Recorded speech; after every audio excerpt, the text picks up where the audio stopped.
Don't just watch in the dark. Click subscribe, like, and join now. Before we begin, tell me, where are you listening from and what time is it there? The secret without a name. The cold was biting, and the silence of Anchorage's streets at 2 a.m. felt unnatural. Amelia Mitchell pulled her coat tighter around herself as she hurried down a dimly lit sidewalk. The snow crunched under her boots, each step echoing in the stillness like an unwelcome intrusion. She shouldn't have been out here this late, but something about the call from Sophia Miller had made her stomach churn, a desperate voice pleading for help before the line went dead. Amelia's breath came out in visible puffs, quickening with every second that passed. Her gloved hands tightened around the strap of her bag as she turned onto Sophia's street. It was eerily empty, the kind of emptiness that didn't feel right even for a place buried deep in winter. Streetlights flickered above, casting long shadows on the snow-covered ground. The houses here were mostly dark, their windows staring blankly into the night, except for one, a faint light glowed behind closed curtains at the end of the block. That must be it, she thought, her heart pounding harder now. Sophia lived alone, always insisting she liked the quiet solitude of Anchorage winters. But tonight, there was no answer when Amelia knocked on the door. She tried again, louder this time, her knuckles rapping against the wood with urgency. "Sophia? Are you there?"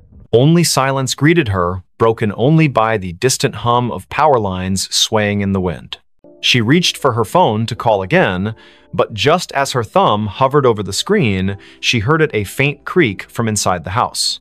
It wasn't enough to dismiss as settling wood, it carried weight, purpose. Amelia hesitated, then pressed her ear closer to the door. Another sound followed, softer but unmistakable, shuffling footsteps, moving away from where she stood. "Sophia?" she called again, her voice trembling. No response. Just the oppressive silence pressing back against her words. Then, without warning, the doorknob began to turn slowly. So slowly, it seemed deliberate. Amelia stumbled backward, nearly slipping on the icy steps leading up to the porch.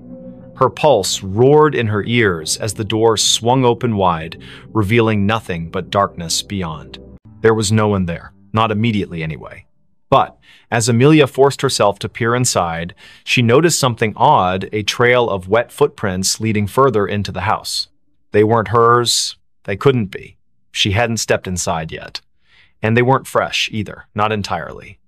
Some parts of the prints gleamed with melted snow, while others looked older, partially dried and smeared as if someone or something had walked through days ago but left traces that refused to fade.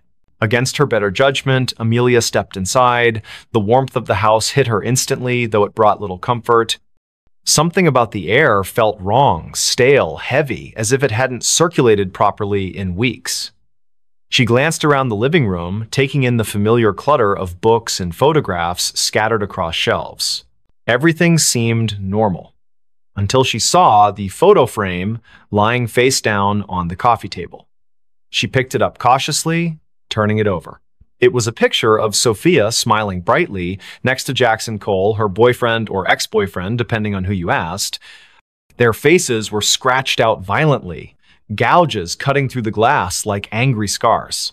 A chill ran down Amelia's spine. This wasn't random vandalism. Someone had done this deliberately, methodically. Before she could process what it meant, another noise caught her attention, a low scraping coming from somewhere deeper in the house. It sounded like nails being dragged along a hard surface, slow and rhythmic, punctuated by pauses that somehow felt more menacing than the sound itself. Amelia swallowed hard, clutching her phone tightly in her hand. She considered calling the police, but what would she say? That she broke into her friend's house because of some creepy noises? They'd think she was crazy. Instead, she moved cautiously toward the hallway, following the sound despite every instinct screaming at her to leave. The hallway was narrow, lined with family portraits that seemed to watch her as she passed. Each frame held a face frozen in time, eyes staring ahead as if waiting for something. At the far end, a door stood slightly ajar, light spilling out from within. The scraping grew louder, closer, and Amelia realized it was coming from behind that door. Her palms were slick with sweat beneath her gloves as she pushed it open just enough to peek inside. What she saw stopped her dead in her tracks. The room was small, cluttered with boxes stacked haphazardly against the walls. In the center sat a chair, and on the chair was Sophia, or at least what remained of her. Her body slumped forward unnaturally, head hanging limp as if her neck couldn't support its weight anymore. Blood pooled beneath the chair, dark and congealed, staining the hardwood floor. But the worst part was her face, or rather, the absence of it. Where Sophia's features should have been, there was only smooth, featureless skin stretched taut over bone. Amelia gagged, stumbling backward as bile rose in her throat. She wanted to scream, to run, but her legs wouldn't obey. Instead, she froze, transfixed by the sight before her. And then, from somewhere behind her, a voice spoke softly, almost kindly. "You shouldn't have come." She spun around, heart hammering wildly, but there was no one there. The hallway was empty, the portraits still staring silently ahead. Yet the voice lingered in her mind, repeating the same phrase over and over. "You shouldn't have come. You shouldn't have come." Amelia backed away, tripping over her own feet as she tried to retrace her steps toward the front door. But the layout of the house seemed different now, distorted somehow. Doors that hadn't been there before appeared in the walls, leading to rooms she didn't recognize. Shadows shifted unnaturally, twisting into shapes that defied logic. She could hear whispers now, too, overlapping voices murmuring in tones too low to understand. Panic set in fully as she realized she was trapped. Every step she took led her deeper into the labyrinthine nightmare of Sophia's home. The air grew colder with each passing moment, frost creeping up the walls and forming intricate patterns on the ceiling. And always, the whispers followed her, growing louder and more insistent. Finally, she found herself in a room she didn't remember entering. It was larger than any other space in the house, impossibly so, with walls made entirely of mirrors. Each reflection showed a version of herself, but none of them matched the person standing in the center of the room. Some looked older, gaunt, and hollow-eyed. Others appeared younger, innocent, and terrified. One reflection wasn't even human. It was a twisted, monstrous figure with elongated limbs and a mouth full of jagged teeth. Before she could react, the reflections began to move independently, stepping out of the mirrors and surrounding her. Their movements were jerky, unnatural, and they all spoke in unison, their voices blending into a single cacophony. "You know the secret," they hissed. "You've always known." Amelia shook her head frantically, tears streaming down her face. "I don't know anything," she screamed. But the figures only drew closer, their cold breath brushing against her skin. One of them reached out, its fingers brushing her cheek, and suddenly memories flooded her mind, memories that weren't hers. Images of Sophia, of Jackson, of secrets whispered in the dark, of a nameless thing lurking just beyond the edge of perception, waiting patiently for someone foolish enough to stumble upon it. And then everything went black. When Amelia woke, she was outside again, lying in the snow. The house was gone, replaced by an empty lot surrounded by trees. Her phone buzzed in her pocket, and she fumbled to retrieve it, hoping desperately for some explanation. There was a text message from an unknown number containing only 3 words: "Tell no one." She stared at the screen, her hands shaking uncontrollably. Somewhere in the distance, she heard laughter, soft, childlike, and utterly devoid of joy. The whisper that never opened. It was 3 in the morning when Lucas Bennett first heard the sound. A faint whisper carried by the icy wind that swept through the narrow streets of Los Angeles. The city was unusually quiet for a place that never slept, its usual hum of life replaced by an unsettling stillness. Frost clung to the palm trees lining the sidewalks, their leaves glistening under the dim streetlights. Lucas had been walking home from his late shift at the diner when he noticed it, the whispering that seemed to follow him wherever he went. He pulled his jacket tighter around himself, trying to shake off the chill that wasn't entirely from the cold. The whisper grew louder as he passed an alleyway between 2 old brick buildings. It sounded like words, but nothing coherent, just fragments of syllables that danced at the edge of understanding. His pace quickened, boots crunching against the frost-covered pavement. He told himself it was just the wind playing tricks on him. But deep down, he knew better. Olivia Turner lived in apartment 3B of the building where Lucas rented his studio. She had moved in 6 months ago, and they had exchanged polite greetings in the hallway occasionally. But tonight, when Lucas finally reached his floor, he found her standing outside her door, her face pale and drawn. Her hands trembled as she fumbled with her keys, dropping them twice before managing to unlock the door. Something about her demeanor made Lucas pause. "Everything okay?" he asked, his voice softer than intended. Olivia glanced at him, her eyes wide with something he couldn't quite place. Fear? Exhaustion? Both? She hesitated before answering, I keep hearing things." Her voice cracked slightly. Voices. Whispers. I thought maybe it was just my imagination. She trailed off, looking past him into the dark hallway. Lucas felt a chill run down his spine. He had heard those whispers too. Without thinking, he said, "Me too. Tonight. Outside." Olivia's expression shifted from fear to something closer to relief, though her hands still shook. "Come in," she said quietly, stepping aside. The warmth of her apartment enveloped him immediately, but it did little to ease the tension coiling in his chest. Inside, the room was small but cozy, decorated with mismatched furniture and soft lighting. A half-empty mug of tea sat cooling on the coffee table beside an open book. Olivia gestured for him to sit while she poured herself another cup. "Do you want some?" she asked, holding up the teapot. Lucas nodded, though he doubted anything could settle the unease growing inside him. As she busied herself in the kitchenette, he noticed the curtains were drawn tightly shut, despite the fact that no one would be able to see inside at this hour. The windows themselves seemed almost deliberately avoided. So Olivia began after handing him a steaming mug. "You heard them too, the whispers." It wasn't a question. Lucas took a sip of the tea. It tasted bitter, but he didn't complain. "Yeah, out there. They followed me all the way back here." He set the mug down carefully. "What about you? When did you start hearing them?" Olivia wrapped her fingers around her own mug, staring into its depths as if searching for answers. "A week ago. At first, I thought it was just stress or lack of sleep. You know how it is, working long hours, trying to make ends meet. But then it got worse." She looked up at him, her gaze piercing. "They started coming closer, louder. Like they were right behind me, even when I was alone in my apartment." Lucas swallowed hard. "Did you tell anyone? Call someone?" Olivia shook her head. "Who would believe me? My friends think I'm overreacting. My landlord thinks I'm making excuses to get out of paying rent next month." She let out a humorless laugh. "And honestly, who can blame them? If I hadn't heard it myself tonight, I might not have believed me either." The silence that followed was heavy, broken only by the distant hum of traffic far below. Lucas glanced toward the window, where shadows flickered faintly against the drawn curtains. Was it his imagination, or did the air feel colder now? He turned back to Olivia. "There has to be an explanation. Maybe it's some kind of electrical interference, or, I don't know, plumbing noise?"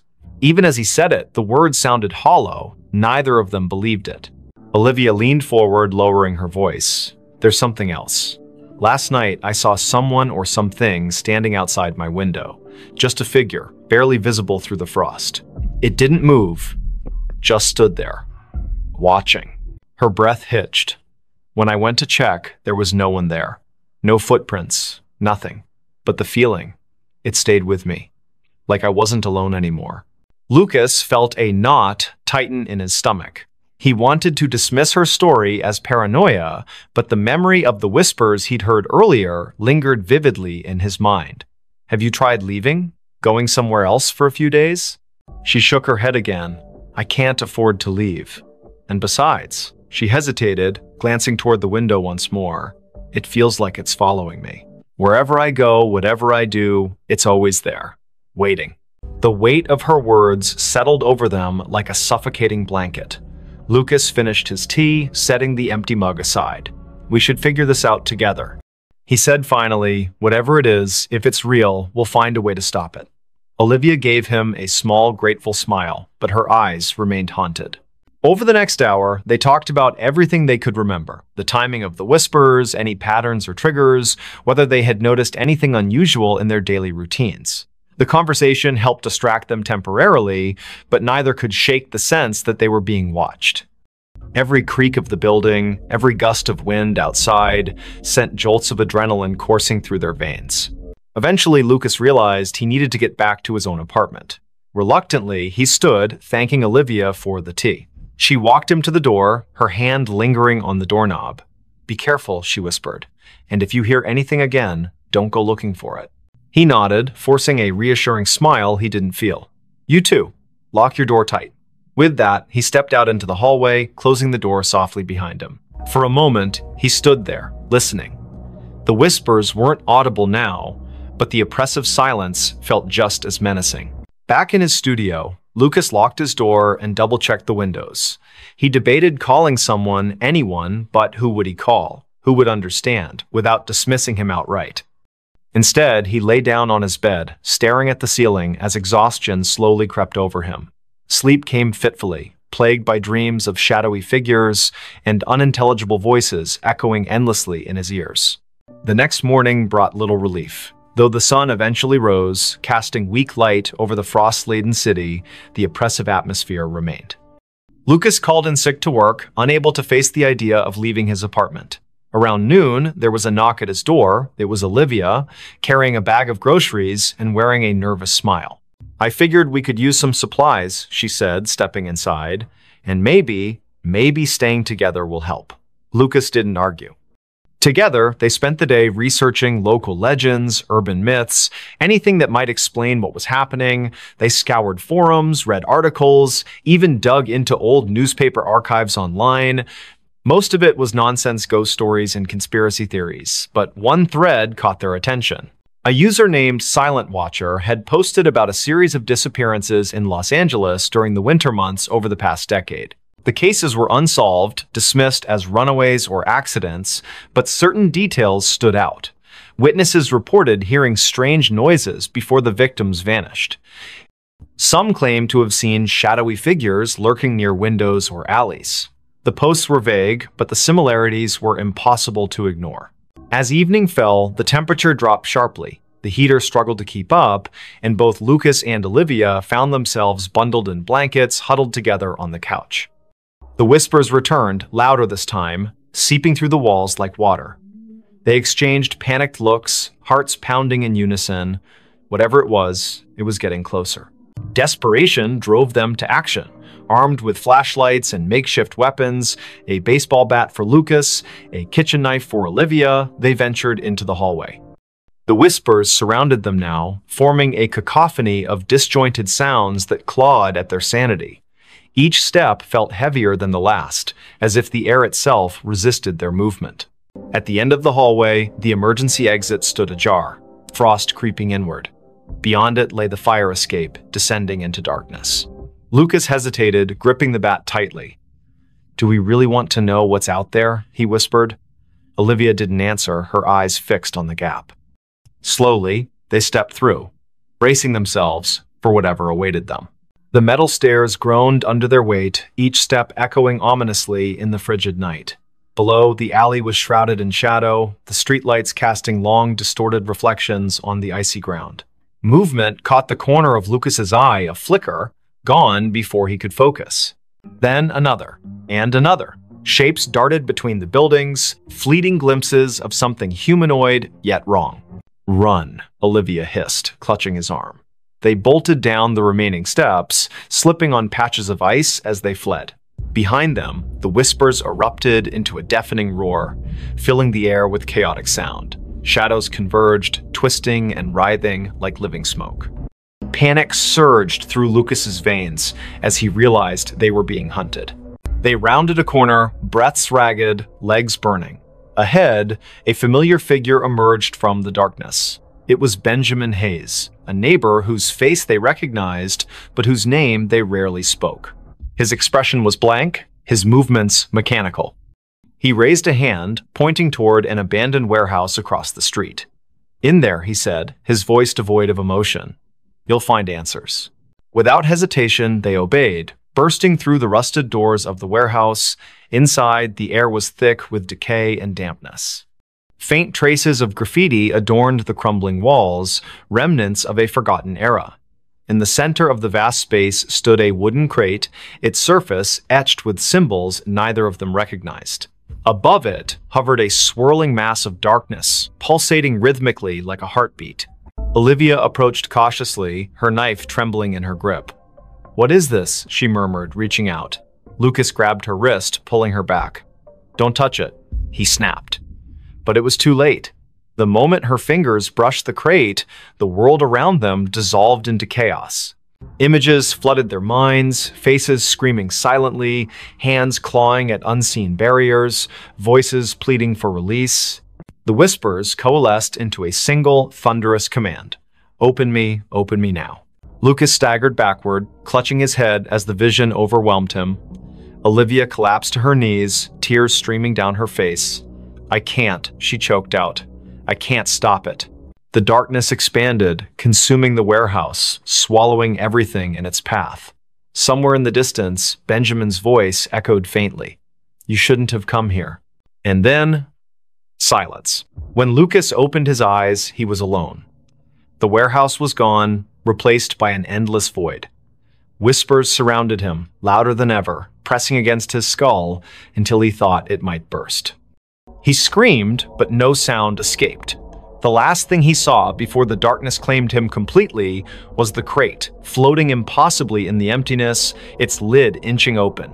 Somewhere in Los Angeles, the sun rose again, frost melted from the trees, and life resumed its usual pace. But in apartment 3B, the curtains remained drawn and the whispers continued, waiting for their next listener. Don't just watch in the dark, click subscribe, like, and join now. Before we begin, tell me, where are you listening from and what time is it there? The Book That Called Me. The streets of Chicago were slick with rain, reflecting the dim orange glow of streetlights like shattered mirrors. It was 5 in the morning, and the city seemed to hold its breath under a heavy sky streaked with gray clouds. The storm had rolled in from Lake Michigan without warning, drenching everything in sight. Victoria Evans stood on the corner of Wabash Avenue, clutching her coat tighter around herself as she waited for the traffic light to change. She hated mornings like this, cold, wet, and eerily quiet, but her job at the library demanded punctuality. Victoria worked at Harold Washington Library Center, a towering structure that loomed over South State Street like some ancient sentinel. The building's glass facade shimmered faintly in the pre-dawn gloom, catching the occasional flash of lightning that lit up the horizon. As she approached the entrance, her shoes squelching against the wet pavement, she noticed something odd, a single book lying face down on the steps leading up to the main doors. Its cover was dark, almost black, and water pooled around it in tiny rivulets. No one else was around. The security guard, who usually manned the early shift, hadn't arrived yet. She hesitated for a moment before picking it up. The book felt heavier than it should have been, its pages damp but not entirely soaked through. There was no title on the spine or cover, just an embossed pattern of swirling lines that seemed to shift slightly when viewed from different angles. A shiver ran down her spine, though she couldn't say why. Maybe it was the way the book felt. Alive somehow, pulsing faintly in her hands. Still, curiosity got the better of her. She tucked it under her arm and pushed open the heavy glass door. Inside, the library was silent except for the faint hum of fluorescent lights overhead. Rows upon rows of shelves stretched out into shadowy corners, their contents neatly organized, yet somehow foreboding in the dim light. Victoria made her way to the circulation desk near the center of the atrium, setting the book down carefully, as if afraid it might bite. Her fingers lingered on the cover for a second longer than necessary before she pulled them away abruptly. Something about it unsettled her deeply, though she couldn't put her finger on what exactly it was. Her coworker, Daniel Harris, arrived shortly after, yawning loudly as he shuffled toward the desk. He was tall and lanky, with messy brown hair that stuck out in all directions despite his best efforts to tame it.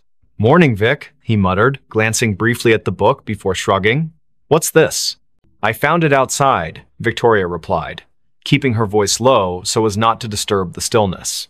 "It doesn't have a title or anything." Daniel raised an eyebrow but didn't comment further. Instead, he reached out to touch the book, his hand hovering above it for a moment before making contact. His expression changed instantly from mild curiosity to outright alarm. "Whoa, this thing is freezing." Victoria nodded, though she hadn't thought much of the temperature earlier. Now that Daniel mentioned it, the air around the book did seem colder, almost unnaturally so. She watched as he flipped it open cautiously, revealing blank pages that looked yellowed with age despite being completely dry, or at least they appeared blank at first glance. When Daniel tilted the book slightly toward the light, faint words began to emerge, written in ink that shimmered like oil slicks. They weren't English or any language Victoria recognized, but the shapes twisted and writhed across the page as if trying to escape the confines of the paper. "This is messed up," Daniel whispered, snapping the book shut quickly. He glanced around nervously, as if expecting someone or something to appear from the shadows. "We should probably report this to management." But Victoria shook her head firmly. "Not yet. Let me look at it again." She wasn't sure why, but the book called to her in a way she couldn't explain. It wasn't just curiosity anymore, it was compulsion, a gnawing need to understand what lay within those shifting symbols. Reluctantly, Daniel handed it back to her, muttering something about coffee before disappearing into the staff lounge. Alone now, Victoria opened the book once more.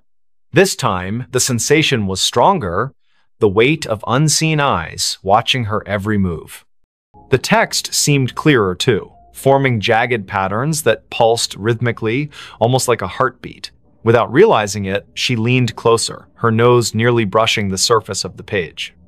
And then she heard it a whisper, soft and insidious, threading itself into her thoughts. It wasn't audible in the traditional sense, more like a memory surfacing unbidden. The voice spoke in fragments, disjointed phrases that coalesced into meaning only when she focused hard enough. "Find me," it said. "Free me." Startled, Victoria slammed the book shut, her heart pounding wildly in her chest. Had Daniel heard it? Was she imagining things? She glanced toward the staff lounge, half expecting him to come running out, but there was no sign of him, just silence and the oppressive weight of the library closing in around her. For the rest of the day, Victoria tried to focus on her duties, shelving returned books and assisting patrons with research queries. But the presence of the mysterious volume weighed heavily on her mind. It sat on the edge of her desk, seemingly innocuous, yet impossible to ignore. Every time she passed by, she swore she could feel it humming softly, vibrating with suppressed energy. By late afternoon, the temptation became unbearable. She locked herself in the staff break room, determined to decipher even a fraction of what the book contained. The whispers returned almost immediately, louder this time, overlapping each other until they formed a cacophony of voices. Some pleaded for help, others screamed in agony, while a few laughed maniacally. Victoria pressed her palms against her ears, shaking her head violently to block them out. But the sound wasn't external, it came from inside her own skull, burrowing deeper with each passing second. Tears streamed down her face as she forced herself to concentrate, tracing the intricate patterns on the page with trembling fingers. Slowly, painstakingly, the symbols began to rearrange themselves, forming words she could finally understand. "They seek you," the text read. "They hunger." Before she could process what it meant, the lights flickered violently, plunging the room into darkness. A low rumble echoed through the building, like distant thunder, but somehow wrong, unnatural. Victoria scrambled to her feet, clutching the book tightly as she fumbled for the doorknob. When she stepped back into the main hall, the atmosphere had shifted dramatically. Shadows danced along the walls where none should exist, twisting and contorting into grotesque shapes. The air smelled metallic, tinged with decay. And worst of all, the silence was gone, replaced by faint scratching sounds, like claws dragging across wood. "Daniel?" she called out, her voice cracking with fear. No response. Panic rising, she moved toward the circulation desk, hoping to find some semblance of safety there. But as she rounded the corner, she froze. The shelves lining the aisles were no longer filled with books, they were empty, hollow husks stretching endlessly into the gloom. Where had everything gone? What was happening? A sudden movement caught her eye, a figure darting between the rows ahead. It was small, hunched over, moving with jerky, unnatural motions. Victoria backed away instinctively, clutching the book to her chest like a shield. The figure stopped abruptly, turning to face her. Its head tilted sideways, impossibly far, joints cracking audibly. Then it lunged. She screamed, stumbling backward as the creature skittered forward on all fours, its limbs elongated and spider-like. Its face, if it could be called that, was featureless save for a gaping maw lined with needle-sharp teeth. The thing moved faster than she thought possible, closing the distance between them in seconds. Just as it leapt toward her, Victoria threw the book at it in desperation. The impact sent it sprawling, screeching in pain as smoke rose from where the tome had struck its body. Seizing the opportunity, she bolted toward the exit. Outside, the rain had intensified, soaking her instantly as she sprinted down the steps. Thunder boomed overhead, drowning out the sound of her frantic footsteps. She didn't stop running until she reached her car, slamming the door shut behind her and locking it with shaking hands. Breathing heavily, she glanced at the passenger seat and froze. The book sat there, dripping wet, its cover cracked open slightly to reveal glowing symbols etched onto the inner pages. "No," she whispered, reaching out tentatively. "How did you?" The car rocked violently as something slammed into the roof, denting the metal inward. Another crash followed, then another, accompanied by guttural growls that reverberated through the vehicle. Victoria ducked low, covering her head as shards of glass rained down from the shattered windshield. Through the chaos, she saw the library in the distance, its windows pulsing with sickly green light. The book vibrated fiercely in her lap, urging her to return. Against her better judgment, she obeyed. Back inside, the scene had changed again. The aisles were intact now, stocked with books as if nothing had happened, yet the oppressive feeling lingered, thicker than ever. The whispers grew louder, converging into a single voice that spoke directly to her. "You cannot run," it hissed. "You are mine now." Victoria spun around, searching for the source, but found only emptiness. Until she saw him, the man standing at the end of the aisle, partially obscured by shadows. He wore a tattered suit, his skin pale and translucent, eyes sunken and hollow. In his skeletal hands, he held a copy of the same book she carried. "Michael Parker," he rasped, taking a step closer. "I've been waiting." And then the world dissolved into darkness. When Victoria awoke, hours later, she was seated at the circulation desk.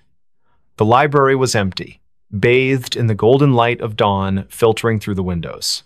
For a moment, she thought it had all been a nightmare. But when she looked down, the book lay open before her, its pages filled with fresh writing. "They will come for you next." The room behind the wall.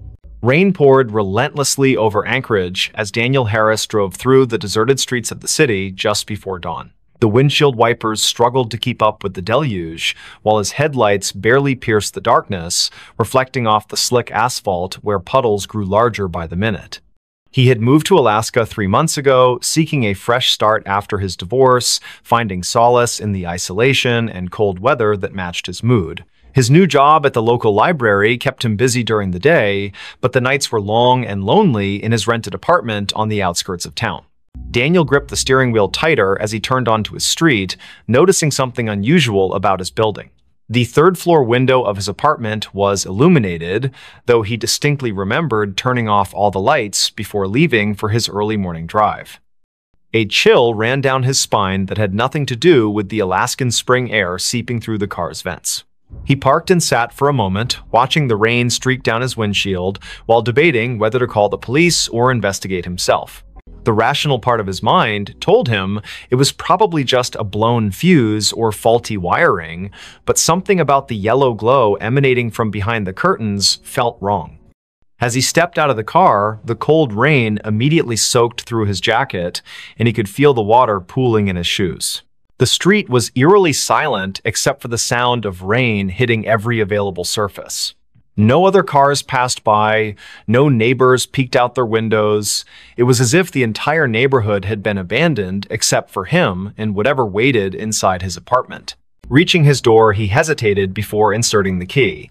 The lock turned smoothly, too smoothly, as if someone had recently oiled it. Pushing the door open slowly, he called out, "Hello?"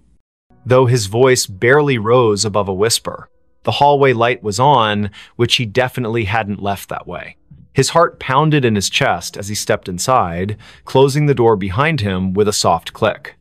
The apartment seemed undisturbed at first glance. His coat still hung on the rack, his shoes remained neatly by the entrance, but something felt fundamentally different about the space.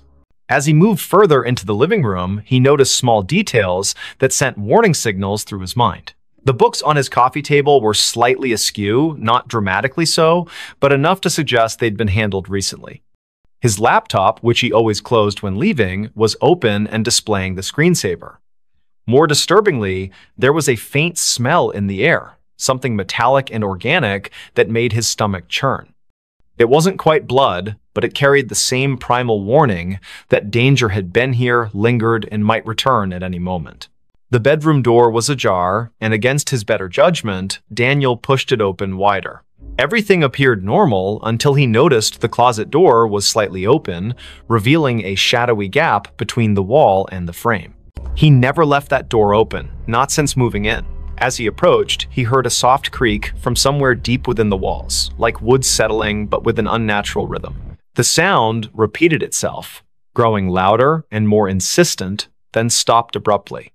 His breath caught in his throat as he realized the noise wasn't coming from the building's old structure, but rather from behind the wall itself.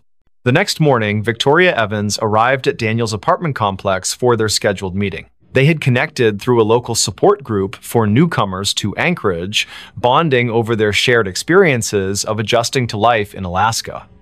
She stood outside his door, knocking repeatedly while checking her watch. The rain had lessened to a drizzle, but dark clouds still pressed heavily against the sky. When there was no answer after several minutes, she tried the door handle and found it unlocked. Inside, the apartment was deathly quiet, with an oppressive atmosphere that made her skin crawl despite the warmth of the heating system. Victoria called out Daniel's name as she entered, immediately noticing the same subtle signs of disturbance he had observed earlier. On the kitchen counter, she spotted his phone charger still plugged in, its cord coiled neatly, evidence that he hadn't planned to be gone long. In the living room, the books on the coffee table caught her attention. She recognized some of the titles. They were ones Daniel had mentioned reading recently, but now they seemed arranged in a pattern that suggested deliberate placement rather than casual browsing. Her unease grew as she noticed scuff marks on the carpet leading toward the bedroom. In the bedroom, Victoria's trained eye, honed from years working as a social worker, detected details others might miss. The closet door was indeed open, but what drew her attention was the baseboard along the far wall. There were fresh scratches marring the paint, and when she knelt to examine them closer, she discovered tiny fragments of plaster embedded in the carpet. Standing up, she pressed her palm against the wall and felt it give slightly, accompanied by a soft crunching sound. Her heart raced as she realized this section of the wall was thinner than it should be, as if something lay hidden behind it. Michael Parker, the building's maintenance supervisor, arrived shortly after Victoria's call. A grizzled man in his late 50s with decades of experience in construction and property management, he listened intently as she explained her findings. His expression grew increasingly grave as he examined the wall, running his fingers along the edges of the baseboard. Without saying a word, he fetched tools from his maintenance cart and began carefully removing sections of the wall paneling. The drywall came away easily, almost too easily, revealing a narrow cavity behind. What they discovered in the hidden space defied immediate comprehension. Packed tightly within the cavity were dozens of small objects wrapped in yellowed newspaper, each bundle tied with twine. The air that escaped as Michael opened the first package carried the same metallic smell Victoria had detected earlier. Inside was a collection of personal items, a child's necklace, a set of house keys, a driver's license belonging to someone named Sarah Mitchell. Each successive package contained similar artifacts, all meticulously preserved, but clearly taken from different individuals over many years. The realization hit them simultaneously. They had uncovered evidence of something far more sinister than either had imagined possible. The discovery triggered a chain reaction of events that consumed the lives of everyone involved. Local authorities descended upon the building, forcing residents to evacuate while forensic teams worked around the clock. Victoria found herself unable to leave, drawn back daily to witness the investigation unfold. She learned that the building had been constructed in the 1920s and had changed hands numerous times throughout its history. Previous tenants had reported strange occurrences, sounds behind walls, unexplained shadows, sudden temperature drops, but these complaints had always been dismissed as typical of older buildings. What no one had suspected was that someone had been using the building's hidden spaces as a repository for stolen memories. As detectives cataloged the items, patterns emerged that chilled even the most seasoned investigators. Many of the victims had disappeared without a trace, their cases eventually classified as cold files. Some had vanished decades ago, while others were more recent. The oldest item dated back to 1947, a silver locket containing a photograph of two young girls, while the newest was a smartphone manufactured only 3 years prior. The collection spanned generations, suggesting that whoever had been operating behind these walls had maintained their activities for nearly 75 years. The implications were staggering and raised questions about how such systematic predation could have gone unnoticed for so long. Daniel's disappearance added another layer of complexity to the case. Security footage from the building's lobby showed him returning home the previous night, but never leaving again. His car remained parked outside, and his personal belongings were still in the apartment. The only clue was a set of muddy footprints leading from his bedroom to the hidden cavity in the wall, prints that matched his shoe size exactly. Investigators theorized that he might have stumbled upon the collector in the act and become another victim, but without physical evidence, they couldn't confirm this theory. Victoria became obsessed with understanding the pattern behind the disappearances. She spent hours poring over police reports, cross-referencing dates and locations with historical weather data. A disturbing trend emerged. Nearly all the abductions had occurred during heavy rainstorms, particularly in spring when the days were shortest and visibility poorest. The timing suggested premeditation and intimate knowledge of both the building's layout and the routines of its occupants. Whoever had been collecting these artifacts understood human behavior well enough to predict when people would be most vulnerable. The building itself seemed to become more active as the investigation progressed. Residents who had lived there for years reported hearing strange noises at night, thumps and scrapes that echoed through the walls.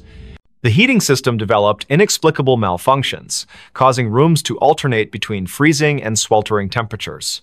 Maintenance workers refused to enter certain areas alone, claiming they felt watched even when no one else was present.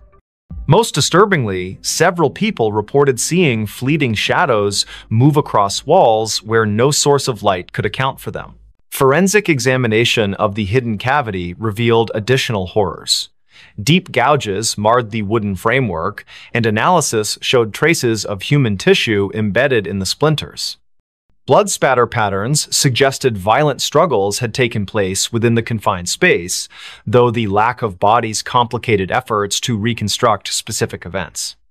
The collector had apparently used the cavity as both storage and execution chamber, creating a macabre shrine to their crimes.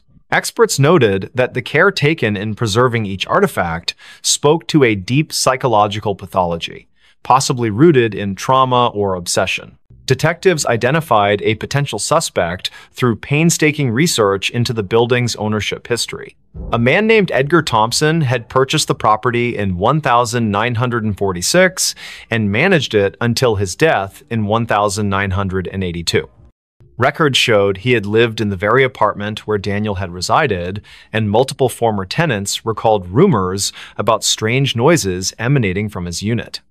However, Thompson's involvement raised more questions than answers, given that items continued to appear in the cavity long after his passing. This suggested either complicity from subsequent owners or that someone else had taken up his dark legacy. Victoria's investigation took a personal turn when she discovered her own grandmother's name among the list of missing persons. Margaret Evans had vanished in 1963 while visiting Anchorage, leaving behind only a hotel receipt and unanswered questions. The revelation shook Victoria to her core, transforming her professional interest into something far more visceral. She found herself spending nights in the vacant building, sitting in the empty apartment, and listening to the walls breathe with secrets that refused to remain buried. Spring gave way to summer, but the rain continued to fall in Anchorage as if nature itself mourned the atrocities uncovered in the old building. The investigation expanded beyond municipal boundaries as connections emerged between missing persons cases across Alaska. Detectives identified a network of similar hidden spaces in other buildings throughout the state, each containing its own collection of stolen lives. The scale of the operation suggested coordination among multiple individuals, raising the possibility that what had begun as one man's obsession had evolved into something far more organized and dangerous. One night, while Victoria sat alone in the apartment, she heard a sound that froze her blood. From behind the newly repaired wall came the unmistakable creak of footsteps, slow and deliberate. She grabbed her phone to call for help, but found no signal in the suddenly dead zone of the building. The footsteps grew closer, accompanied by the soft rustle of fabric brushing against wood. Then came a voice, barely audible but unmistakably human, whispering words that made her skin crawl. "You shouldn't have looked. You shouldn't have seen." The voice sounded ancient, yet familiar, carrying echoes of countless voices absorbed over decades. The police response team arrived 20 minutes later, bursting into the apartment with weapons drawn. They found Victoria unconscious on the floor, her phone shattered beside her. Paramedics determined she had suffered a severe panic attack but would recover. Yet when they examined the wall where she claimed to have heard the voice, they discovered something that defied explanation. Fresh scratches marred the newly installed drywall, forming words that spelled out a single chilling message: "Not done yet." The marks were too high for anyone to reach without assistance, and security cameras showed no one entering or leaving the apartment during the crucial time period. As weeks turned into months, the case remained unsolved despite mounting evidence. The building was eventually condemned, deemed structurally unsafe due to unforeseen damage discovered during renovations. Residents scattered to different parts of the city, but many reported feeling eyes upon them in their new homes, especially during rainstorms.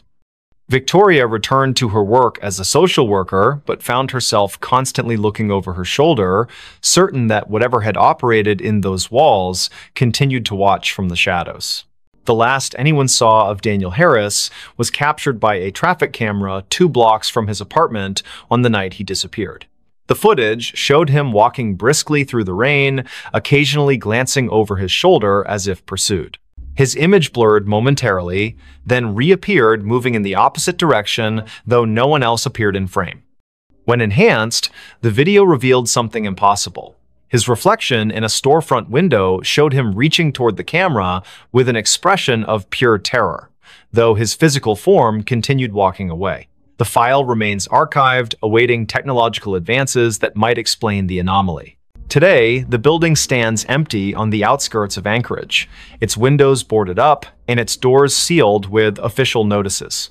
During heavy rains, passers-by claim to hear faint whispers emanating from within, voices overlapping in desperate pleas for help. Local authorities maintain regular patrols of the area, though officers assigned to these duties often request transfers after short periods. The case files remain open, gathering dust in secure archives while waiting for new leads that may never come. And somewhere, in the spaces between walls and beneath floorboards, the collection continues to grow. Don't just watch in the dark, click subscribe, like, and join now. Before we begin, tell me, where are you listening from and what time is it there? The customer who never left the store. The cicadas were louder than usual that summer night in Charleston, their rhythmic buzzing weaving through the thick humidity that clung to every surface. Lucas Allen stood behind the counter of his small convenience store on King Street, absently wiping down the already spotless glass display case. The neon open sign flickered slightly in the window, casting an uneven glow across the rows of snacks and beverages lining the aisles. It was nearly midnight, and the usual Friday crowd had already come and gone, leaving only the persistent hum of the refrigerators and the distant sound of traffic from the historic district. Lucas checked his phone for what felt like the 100th time that evening. No new messages, just another quiet night in a city that never truly slept. He sighed and glanced at the security camera monitors mounted above the cigarette rack. Each screen showed a different angle of the store's interior, all empty except for his own reflection in the convex lenses. Something about tonight felt different though, like the air itself was heavier than normal. His eyes lingered on the darkest corners of the footage before moving back to the register. The bell above the door jingled softly, making Lucas look up with automatic politeness. A woman stepped inside, her presence immediately altering the atmosphere of the shop. She wore a long coat that seemed inappropriate for the sweltering July heat, its dark fabric hanging loosely around her thin frame. Her face was partially obscured by stringy blonde hair that caught the fluorescent light in strange ways, as if it didn't quite belong there. Lucas noticed how her shoes made no sound against the tiled floor. "Can I help you find something?" he asked, his voice carrying just a touch of professional warmth. The woman didn't respond right away. Instead, she moved slowly toward the back of the store, her head tilted at an unnatural angle as she examined the shelves. Lucas watched her reflection in the glass refrigerator doors. Something about her movements seemed off, almost mechanical. Charlotte Robinson pushed her cart down aisle 3, debating between chips and pretzels. She paused when she realized the woman in the dark coat hadn't moved from where she'd been standing for the past 10 minutes. The stranger was now facing the wall, one hand resting on the metal shelving unit. Charlotte cleared her throat softly as she passed, but the woman didn't acknowledge her presence. There was something unsettling about the way her fingers curled around the edge of the shelf, knuckles white against the dull metal. Lucas finished counting the drawer for the 3rd time, the numbers blurring together in his mind. The woman still hadn't approached the register. He could see her in his peripheral vision, standing in the same spot near the snack aisle. Occasionally, he'd hear the soft rustle of her coat, though he couldn't be sure if she was actually moving anything from the shelves. The store's lights seemed dimmer than usual, casting long shadows across the floor. When he looked directly at her, she appeared perfectly normal, just another customer browsing late at night. But whenever his attention shifted elsewhere, he could feel her watching him.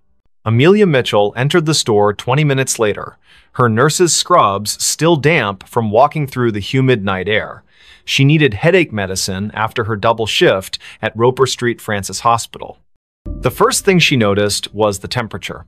It felt several degrees colder inside than it should have been. Then she saw the woman in the dark coat standing near the beverage coolers. Something about her posture seemed wrong, like she was leaning into the glass without actually touching it. Amelia grabbed her medicine quickly, avoiding eye contact as she approached the register. The transaction took longer than necessary. Lucas kept glancing at the security monitors, noting how the woman's position never changed despite the passage of time. On the cameras, she appeared as a dark smudge against the bright colors of the snack aisle, her features indistinct even in high definition. When he finally looked up from the register, Amelia was already gone, leaving behind only the faint scent of hospital-grade soap. The cicadas outside seemed louder now, their song almost frantic against the glass windows. Charlotte decided she needed to leave. The woman had started humming softly, a tune that sent shivers down her spine, though she couldn't place why. As she approached the register, she noticed something peculiar. The floor tiles beneath the woman's feet looked newer than the rest, as if they'd been recently replaced. The grout lines were cleaner, the pattern slightly misaligned with the surrounding area. Lucas rang up her purchase without speaking, his hands trembling slightly as he handled the cash. Neither of them acknowledged the figure still standing silently among the snacks. The clock ticked past midnight. Lucas began his closing routine, straightening displays and checking expiration dates. The woman remained in her spot, seemingly unaware of the store's operating hours. When he finally mustered the courage to approach her, she turned toward him with a smile that didn't reach her eyes. "I'll be leaving soon," she said, her voice carrying an odd echo despite the carpeted floor. Lucas nodded and returned to the register, though his heart pounded in his chest. Something about her statement felt more like a warning than an assurance. Amelia couldn't shake the feeling that she'd seen the woman before. During her walk home, fragments of memory surfaced. A patient years ago who had died in room 312, her body found cold and alone after the night staff failed to check on her. The details matched too perfectly. The dark coat, the stringy blonde hair, the way she stood so still, it was easy to forget she was there. Amelia quickened her pace, the streetlights casting long shadows that seemed to stretch toward her from every direction. Back at the store, Lucas prepared to lock up. The woman was still there, now examining the lottery tickets with unnatural focus. Her reflection in the glass case showed details that shouldn't have been possible, her eyes too large, her mouth moving, though no sound emerged. When Lucas announced the store was closing, she simply nodded and walked toward the back exit. The security cameras captured her movements perfectly until she reached the threshold, then suddenly she vanished from all screens simultaneously. Charlotte lay awake in her apartment on Queen Street, unable to stop thinking about the encounter. The humming had lodged itself in her mind, repeating endlessly like a broken record. She pulled out her phone and searched recent news articles, finding nothing unusual about the convenience store or its employees. Yet when she scrolled through the business's social media page, she noticed something strange. In every photo taken inside the shop, the same dark figure appeared in the background, always partially obscured, but unmistakably present. Lucas locked the front door and set the alarm, his hands shaking as he worked. The back exit showed no signs of forced entry or recent use. The woman's absence felt heavier than her presence had been. As he walked to his car, he couldn't shake the sensation of being watched. The parking lot lights buzzed faintly overhead, attracting clouds of insects that cast dancing shadows across the asphalt. When he glanced back at the store windows, he saw her standing exactly where he'd left her, staring out with an expression he couldn't read. Amelia called in sick the next day, unable to face the memories flooding back with each passing hour. She researched the store's history, discovering it had been built on the site of an old boarding house that burned down decades ago. Records mentioned a woman who had disappeared during the fire, her body never found among the charred remains. The description matched the figure from the store perfectly, right down to the humming that witnesses claimed they could still hear on quiet nights. The following evening, Lucas arrived for his shift to find everything exactly as he'd left it. The security footage showed 14 hours of empty aisles and silent registers. Yet, when he reviewed the previous night's recording, there she was again, appearing in the snack aisle as if she'd never left, moving with purpose toward the back of the store. The timestamp confirmed she'd been there the entire time, invisible to everyone except through the unblinking eyes of the cameras. Charlotte couldn't stay away. Something compelled her to return to the store, to confront the mystery that had taken root in her thoughts. When she entered that night, the air felt colder than before, and the humming was louder, vibrating through her bones like a tuning fork. The woman stood in the same spot, surrounded by products that seemed to decay faster than they should. Their expiration dates read months in the future, yet their packaging was faded and brittle, as if time itself bent around her presence. Lucas began documenting everything. He kept detailed notes about each encounter, noting patterns in her behavior and appearance. The woman never spoke unless directly addressed, and even then, her responses were cryptic and often nonsensical. Yet, she seemed to know intimate details about each person who interacted with her, childhood memories Charlotte had forgotten, medical cases Amelia thought she'd kept confidential, personal struggles Lucas had never shared with anyone. The knowledge hung in the air like a threat, preventing them from seeking help. The city continued its usual rhythm around them, oblivious to the supernatural phenomenon unfolding on King Street. Tourists snapped photos of the historic district, capturing streaks of darkness in their pictures that they dismissed as lens flares. Locals complained about power fluctuations in the area, their clocks running minutes fast or slow without explanation. The cicadas grew louder with each passing night, their song taking on an almost musical quality that matched the woman's haunting melody. Amelia discovered other victims during her research, people who had encountered similar figures in different locations throughout Charleston's history. Each story followed the same pattern. A mysterious woman appearing in places of commerce, lingering beyond reason, collecting pieces of people's lives until they became trapped in her orbit. Some claimed she was searching for something specific, others believed she fed on human connection. All agreed that once she marked you, there was no escaping her influence. Lucas found himself changing. His reflection in the store windows seemed less substantial, his features fading slightly each day. Customers commented on how tired he looked, though he slept better than he had in years. The security cameras captured moments when he wasn't entirely present, his form flickering like static between frames. The woman watched these transformations with apparent satisfaction, her humming growing more complex, as if composing a symphony only she could hear. Charlotte's friends noticed her withdrawal from social activities. She spent hours sitting in her apartment, staring at the convenience store's security feed she'd hacked into. The woman's movements created patterns that resembled ancient symbols when traced over time. Mathematical equations formed in the spaces between appearances, suggesting a logic behind the madness. Yet each revelation came at a cost, fragments of Charlotte's personality chipped away, replaced by an understanding she couldn't articulate. The temperature in the store dropped steadily, creating condensation on the windows that spelled out words when viewed from certain angles. "Help me" appeared repeatedly, though none of them could determine if it was a plea or a command. The refrigeration units malfunctioned constantly, their contents freezing solid regardless of settings. Products aged rapidly on the shelves, some turning to dust within hours of stocking. Time itself seemed to warp around the woman, bending reality to accommodate her presence. Amelia's dreams became vivid and disturbing. She found herself wandering through endless aisles of forgotten stores, each one containing the same dark figure waiting patiently. The humming followed her into consciousness, becoming a constant companion that drowned out other sounds. Her colleagues at the hospital remarked on her improved intuition regarding patient care, though they couldn't explain how she knew things she shouldn't. The line between her world and the woman's realm blurred until she couldn't tell which side she belonged to. Lucas attempted to break the cycle by staying away from the store. For 3 days, he avoided King Street entirely, hoping distance would sever the connection. Instead, the woman's influence grew stronger. She appeared in his apartment mirror, reflected in puddles during rainstorms, visible in the steam rising from his morning coffee.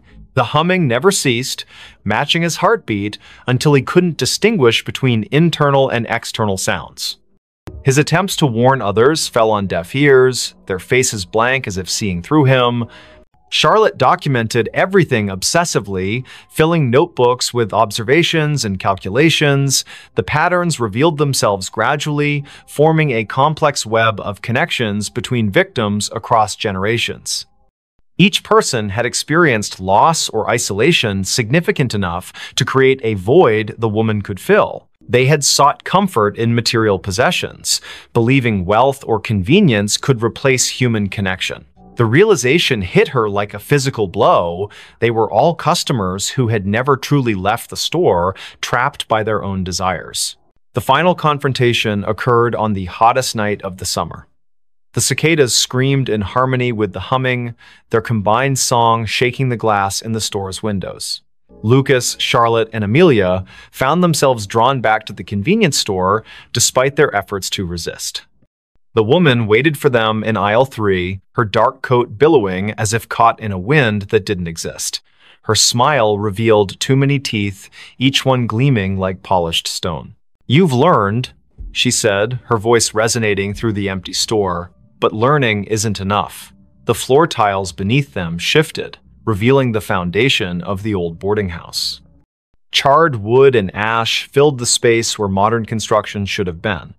The security cameras captured everything perfectly, broadcasting their final moments to empty monitors throughout the building. One by one, they stepped forward, unable to resist the pull any longer. The store remained open for business the next day. New employees arrived, unaware of the previous staff. Customers browsed the aisles, selecting items they didn't need but couldn't refuse. In the security footage, dark figures moved among the shelves, their forms becoming clearer with each passing night. The humming continued, growing louder with each new victim drawn into its melody. And in aisle 3, the woman waited patiently, collecting souls who had forgotten what it meant to truly leave. The room that breathed. Boston stirred under the weight of another spring morning, the air thick with a peculiar warmth that seemed misplaced for the season. Daniel Harris stood on the cracked sidewalk outside number 17 Marlborough Street, his fingers tracing the edge of an old brass key in his pocket. The building before him loomed like a forgotten sentinel, its red brick facade darkened by decades of Boston winters and neglect. Across the street, Victoria Evans leaned against her parked car, arms crossed tightly across her chest as she watched Daniel approach the entrance. The neighborhood was waking up slowly, curtains twitching in nearby windows as residents observed the newcomers.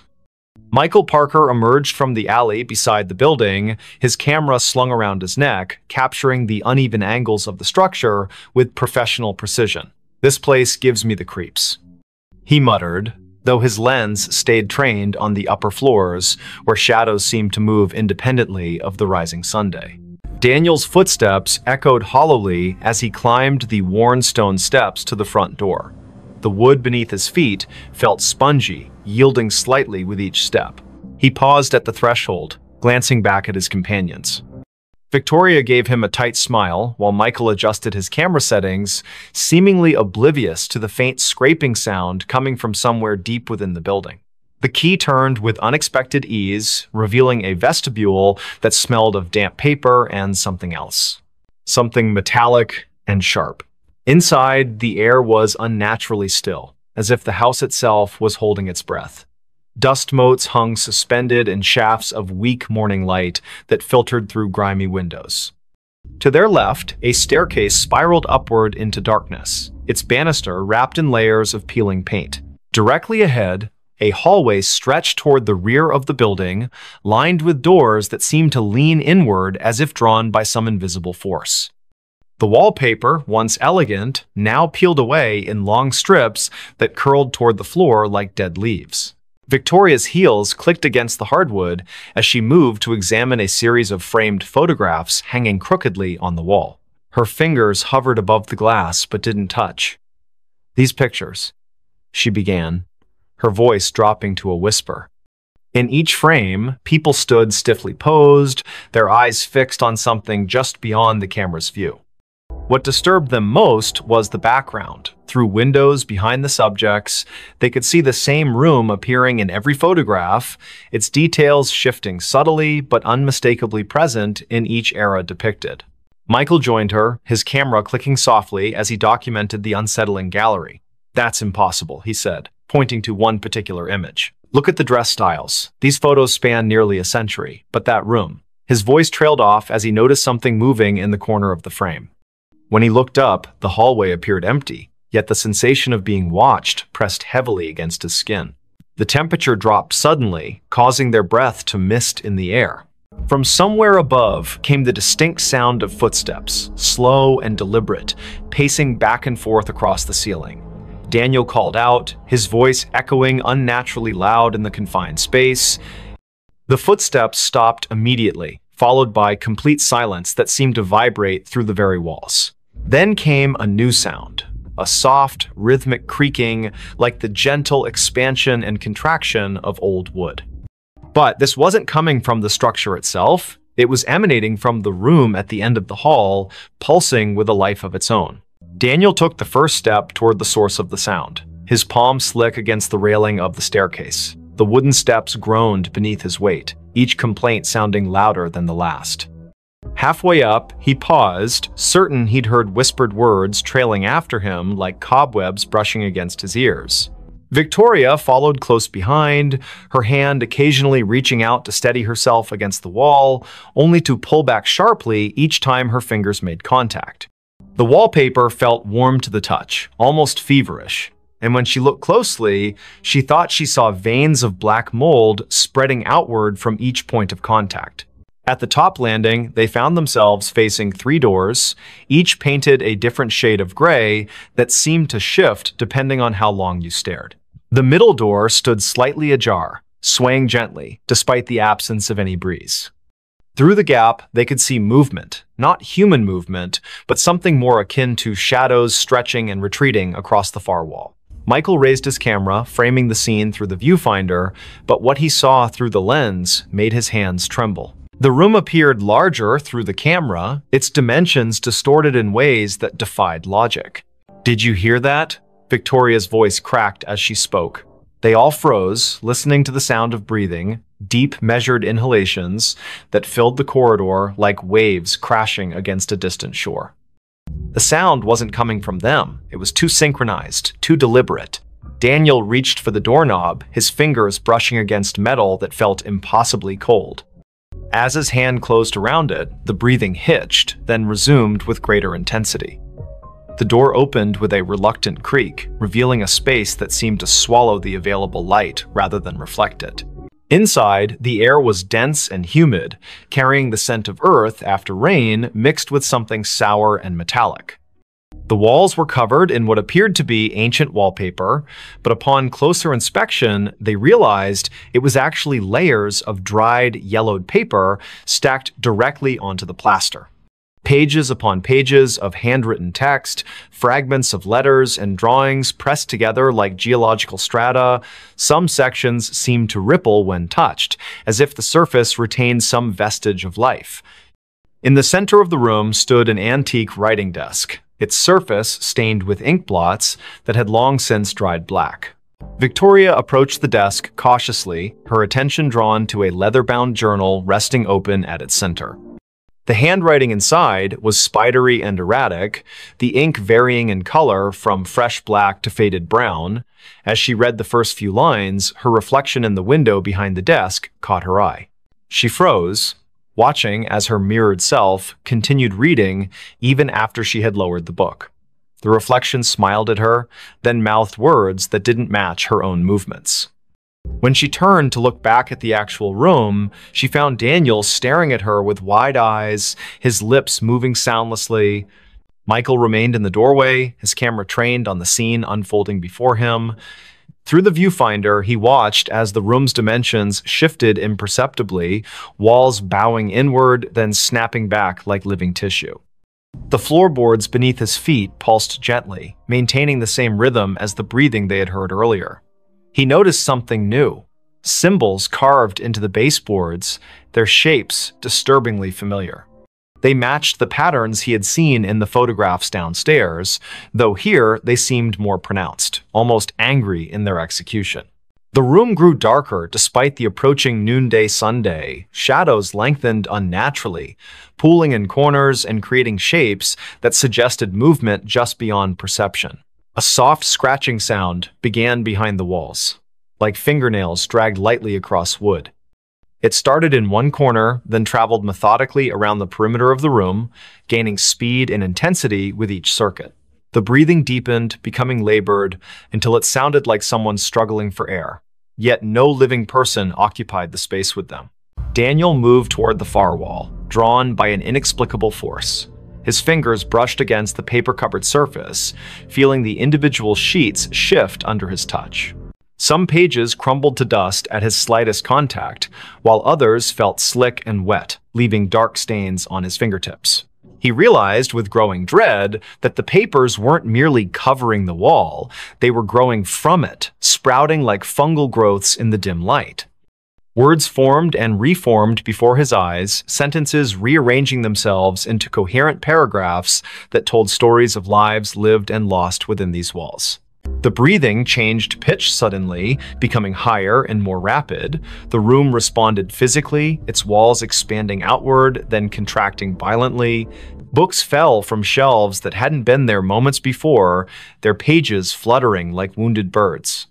The desk in the center split down the middle, revealing a cavity stuffed with more paper, all bearing the same frantic handwriting. Victoria stumbled backward as the journal in her hands began to burn, not with fire, but with a cold light that seared her palms without leaving marks.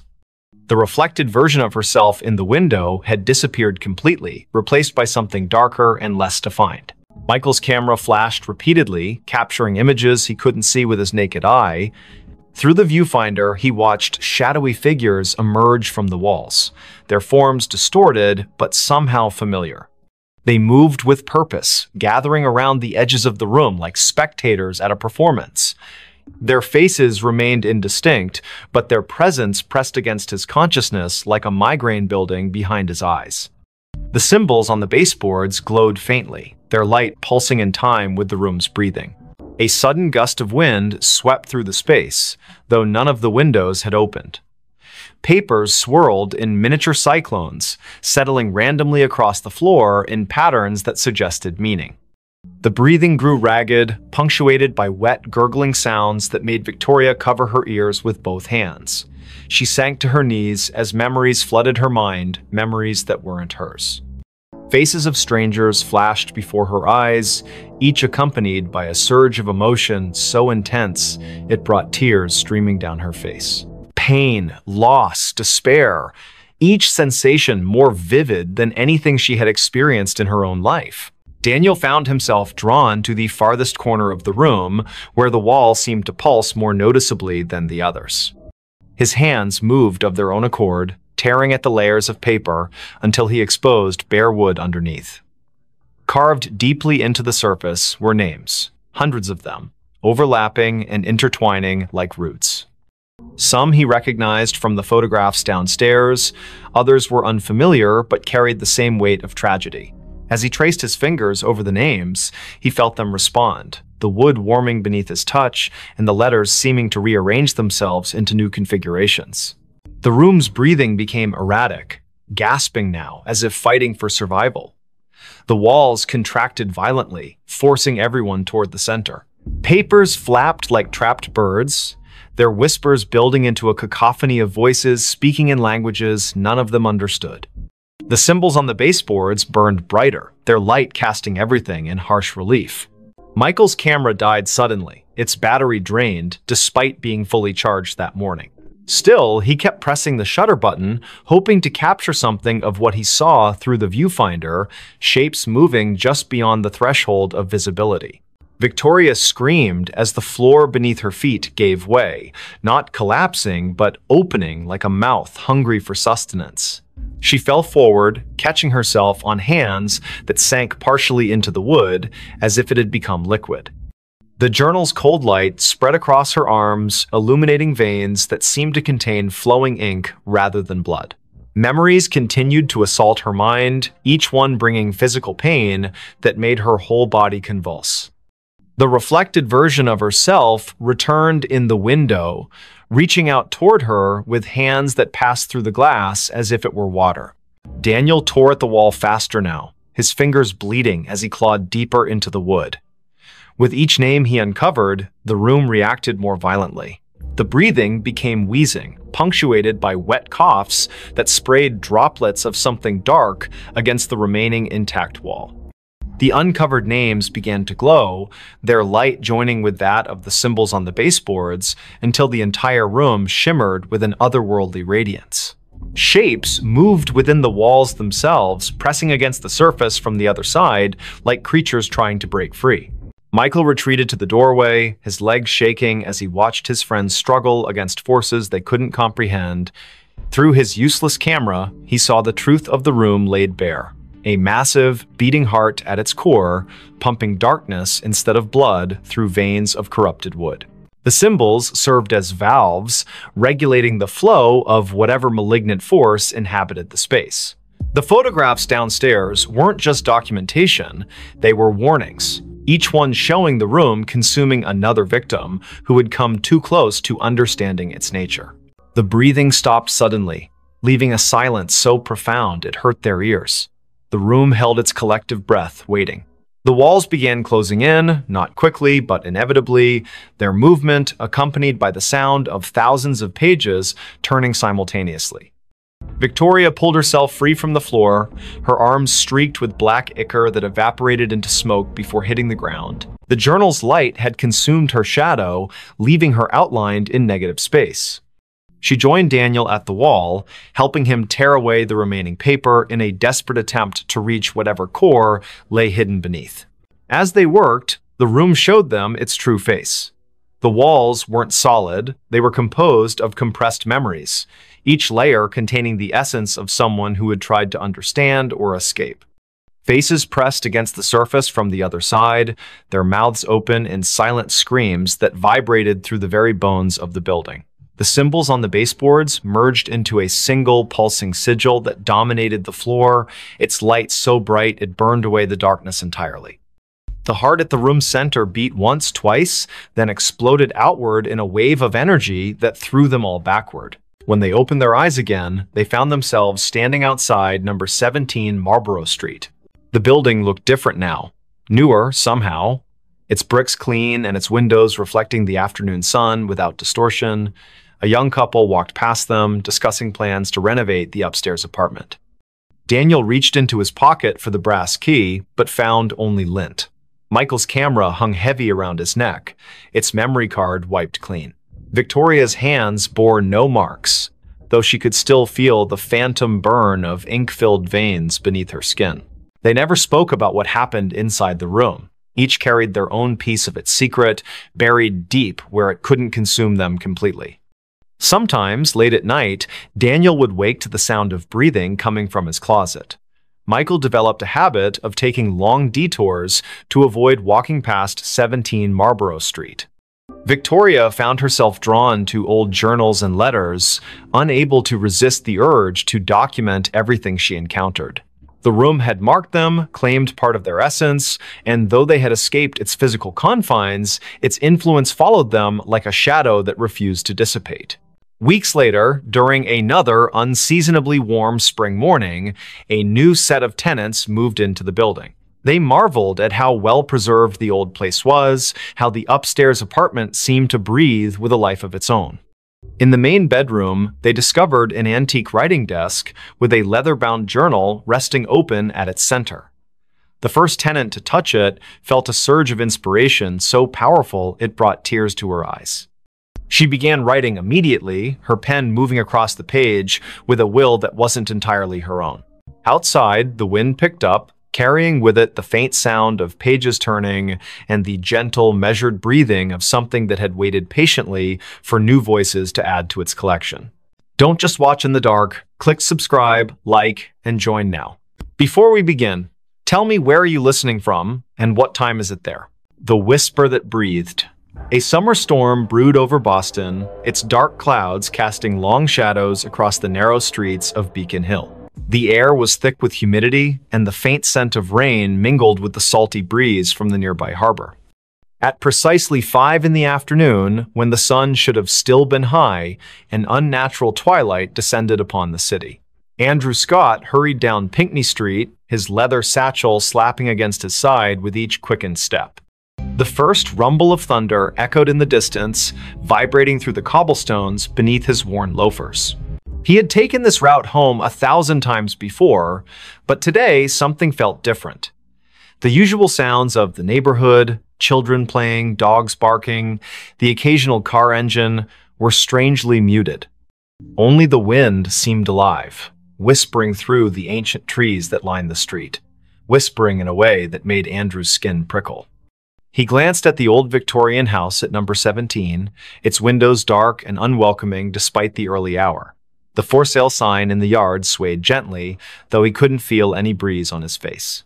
Madison Rivera stood at her kitchen window on Mount Vernon Street, staring out at the gathering storm. Her teacup trembled slightly in her hand as she watched the clouds churn above the gold dome of the State House. She had lived in this neighborhood her entire life, but never had she seen such an ominous sky this early in the evening. The antique clock on her wall ticked loudly in the silence, each second stretching longer than it should. Something about the atmosphere felt wrong, like the world was holding its breath, waiting for something to happen. In the South End, James Cooper sat alone in his apartment on Tremont Street, absently flipping through old photographs. The lightning flashed outside, illuminating his collection of vintage cameras displayed on the shelves. His fingers paused on a particular picture, a group of friends gathered at Boston Common, smiling faces frozen in time. But as another bolt of lightning illuminated the room, he could have sworn one of the faces in the photograph moved, just for a moment. Just enough to make his heart skip a beat. The frame fell from his hands, shattering on the hardwood floor. Andrew found himself drawn to the old cemetery at the top of Copp's Hill. The wrought iron gates creaked open before him, though he was certain he hadn't touched them. The gravestones stood like silent sentinels, their weathered inscriptions barely visible in the dim light. As he walked between the rows, the whispers grew louder, more distinct. They weren't words exactly, more like fragments of memories or thoughts that didn't belong to him. A cold droplet of rain hit his cheek, followed by another. The storm was getting closer, the thunder growing more insistent, yet he couldn't bring himself to leave. Madison's phone rang suddenly, making her jump. The caller ID showed a number she didn't recognize, but something compelled her to answer. "Hello?" she said, her voice barely above a whisper. There was no response, only the sound of breathing, slow, deliberate, measured breaths that seemed to echo in her ear. The connection remained open, the breathing continuing without variation. She wanted to hang up, but her fingers wouldn't move. Outside, the wind picked up, rattling the windows and sending a chill through the room despite the summer heat. James had gathered the broken pieces of the photograph frame and was attempting to reconstruct it when he noticed something odd. The image inside had changed. Where once there had been 6 smiling faces, now there were 7. The new face wasn't clear, just a blur of features that seemed to shift when he tried to focus on them. The room temperature dropped suddenly, and his breath came out in visible puffs. From somewhere deep within the walls, he heard a soft scraping sound, like fingernails dragging across wood, getting closer with each passing moment. The rain began to fall in earnest now, drumming against rooftops and streaming down window panes throughout the city. Andrew found himself standing before a particular gravestone, its inscription worn almost smooth by time. Yet he could read it perfectly in his mind. Elizabeth Hargrove, 1845–1865. The name triggered something in his memory, though he couldn't place why. The whispers around him formed words now, disjointed phrases that painted pictures of a life cut tragically short. Never meant to. Kept calling me back. So cold here. Madison finally managed to end the call, dropping the phone on the counter with shaking hands. The lights flickered, then steadied, then flickered again. She moved to check the circuit breaker, but stopped when she saw her reflection in the hallway mirror. It wasn't quite right, her eyes were wrong, too dark, too empty. She blinked, and the reflection smiled while she remained expressionless. The breathing from the phone call continued behind her, though no device was near. "You shouldn't have answered," it seemed to say, so softly she might have imagined it. James had barricaded himself in his bedroom, the photograph hidden safely in a drawer. The scraping had stopped, replaced by a gentle tapping at his window. When he looked, there was nothing there except the distorted reflection of his room. But something about the angles was off, as if space itself had bent slightly out of shape. His cameras, usually arranged with precise care, were now facing inward, their lenses trained on his bed. "They see you," he whispered to himself, though he wasn't sure where the words came from. The storm outside reached its peak, lightning flashing continuously, yet the darkness in his room deepened rather than lifted. The 3 of them, Andrew, Madison, James, were connected by threads they couldn't see, drawn together by forces beyond their understanding. Each had experienced strange occurrences before, dismissing them as coincidence or imagination. But now, as the storm battered Boston and the boundaries between worlds grew thin, they would be forced to confront the truth. Elizabeth Hargrove's story wasn't finished, and somehow they had become part of its conclusion. Andrew traced his fingers along the edge of the gravestone, feeling the rough stone bite into his skin. The pain was real, grounding him when everything else felt surreal. The whispers told him things, terrible things, about what had happened here all those years ago. A forbidden love, a desperate plea, a final betrayal. The rain soaked through his clothes, but he barely noticed. In his mind's eye, he could see her, Elizabeth, young and beautiful, standing at the edge of the hill, looking out toward the harbor. Her lips moved, forming words he couldn't hear over the storm. But he could feel them, resonating in his chest like a second heartbeat. Madison had retreated to her basement, seeking sanctuary from whatever haunted her home. The old furnace hummed in the corner, its rhythm matching the breathing that now filled every room. Boxes stacked against the walls contained fragments of her family's history, generations of Riveras who had lived and died in this very house. She opened one at random, finding a yellowed newspaper clipping. The headline read, "Local Girls' Mysterious Death Shocks Community." The date was June 12, 1865. The photograph showed a girl who looked remarkably like her, standing beside a man whose face was obscured by shadow. He promised, the breathing seemed to say. But he lied. James discovered something in his closet, a small wooden box he didn't remember owning. Inside were letters, written in elegant script that faded even as he read them. They spoke of longing and loss, of meetings in secret places, of promises broken under duress. The last letter ended abruptly. "If you're reading this, then I have failed. Tell them what he did, tell them how he silenced me, the whispers will guide you." The room temperature plummeted, frost forming on the inside of his window. Outside, something moved between the flashes of lightning, something that shouldn't exist in this world. Find them. It breathed. All of you. The storm reached its crescendo, lightning striking the gold dome of the State House with a deafening crack. For a moment, everything went white, and when vision returned, the city seemed subtly altered. Shadows fell differently, familiar landmarks appeared slightly skewed, people walking in the streets moved as if underwater, their faces blank masks. Those who had been touched by Elizabeth's story felt the change most acutely.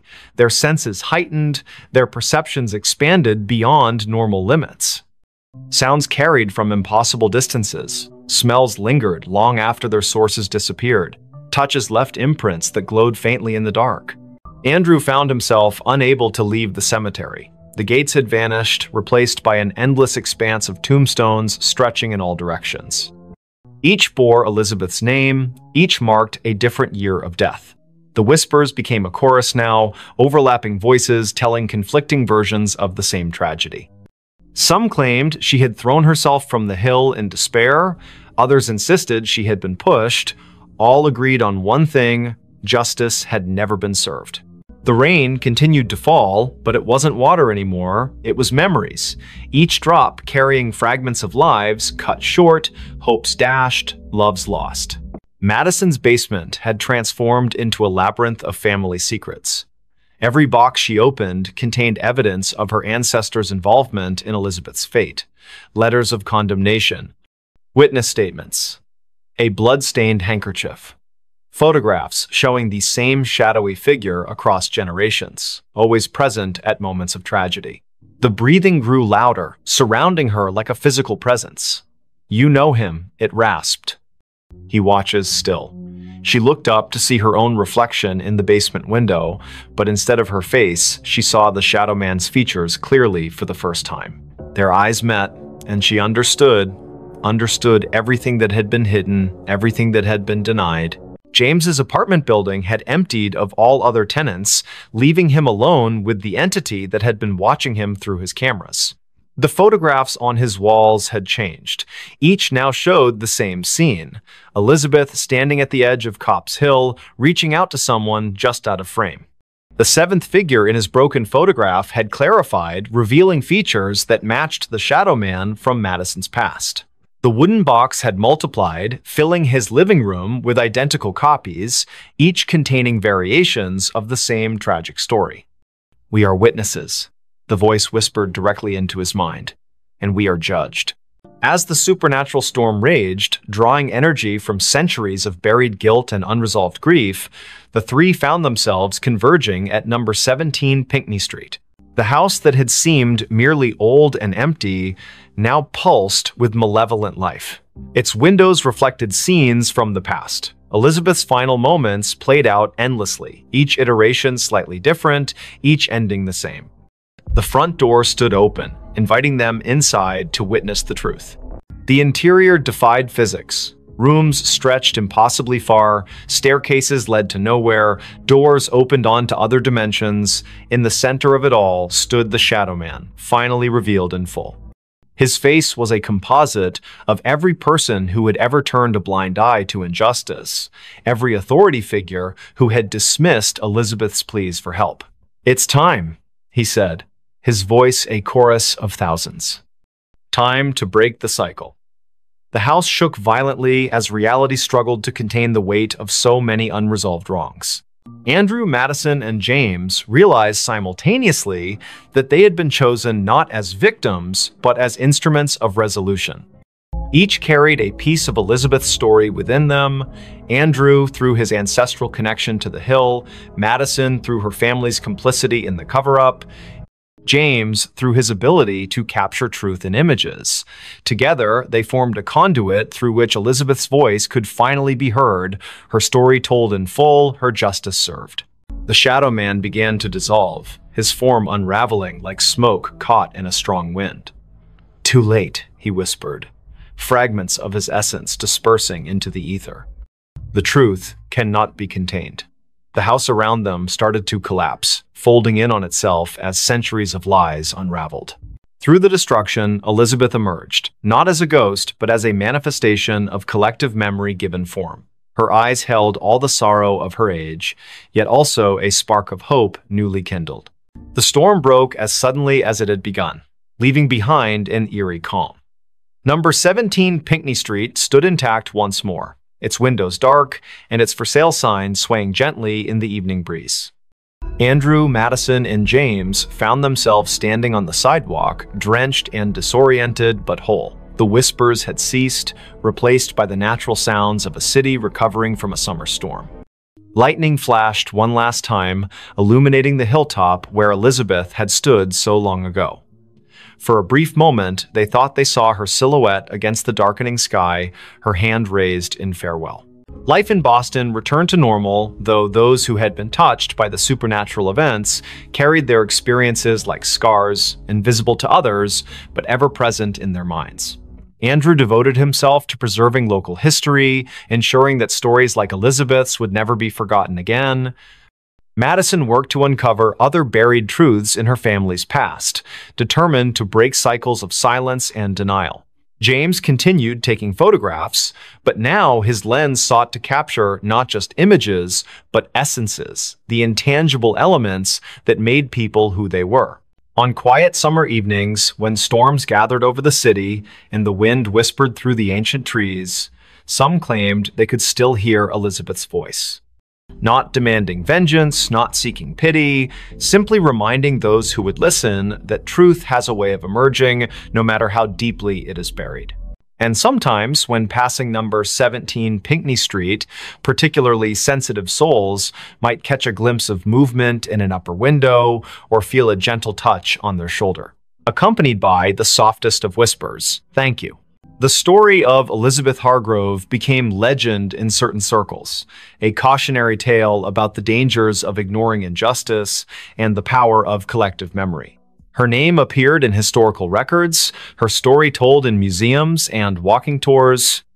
Yet those who had truly known her, Andrew, Madison, James, understood that her presence lingered not in these official accounts, but in the spaces between them. In the moments when the world seemed to hold its breath, when shadows fell just a little too deep, when the wind carried voices from another time, Boston continued its march forward, oblivious to the thin veil separating past from present. Summer storms still rolled in from the Atlantic, lightning still illuminated the gold dome of the State House. Children still played in the shadow of Copp's Hill, unaware of the tragedy that had unfolded there so long ago. But somewhere, in the fabric of the city itself, Elizabeth's story continued to resonate. A reminder that some truths refuse to be silenced. Some voices continue to breathe long after their bodies have turned to dust. And on nights when the moon hung low over Beacon Hill, casting long shadows across the cobblestone streets, those who listened closely might hear it, the whisper that breathed, carrying fragments of a life reclaimed, echoes of justice finally served. Reminders that even in death, truth finds a way to speak through those willing to listen. Screams in the warehouse at night. The winter air in Savannah carried an unusual chill, even for Georgia. The cicadas buzzed incessantly through the humid night as Amelia Thompson tightened her scarf around her neck.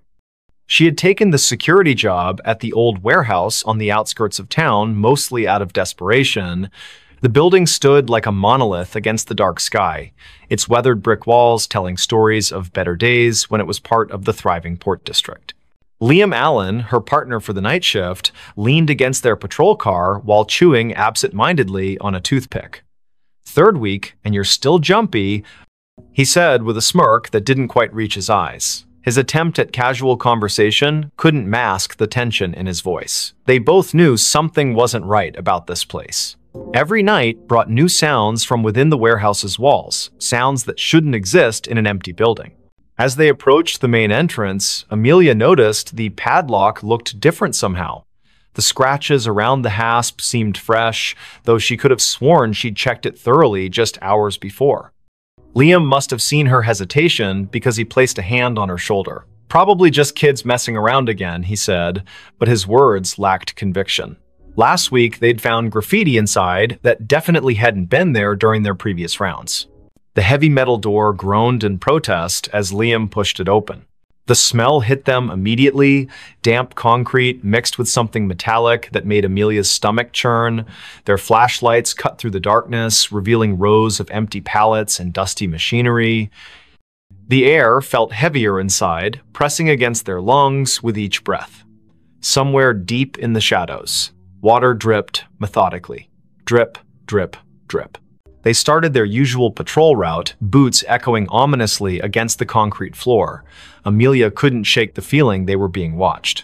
The security cameras mounted high on the walls provided little comfort. Their red lights blinked steadily, but she knew from experience how unreliable they were.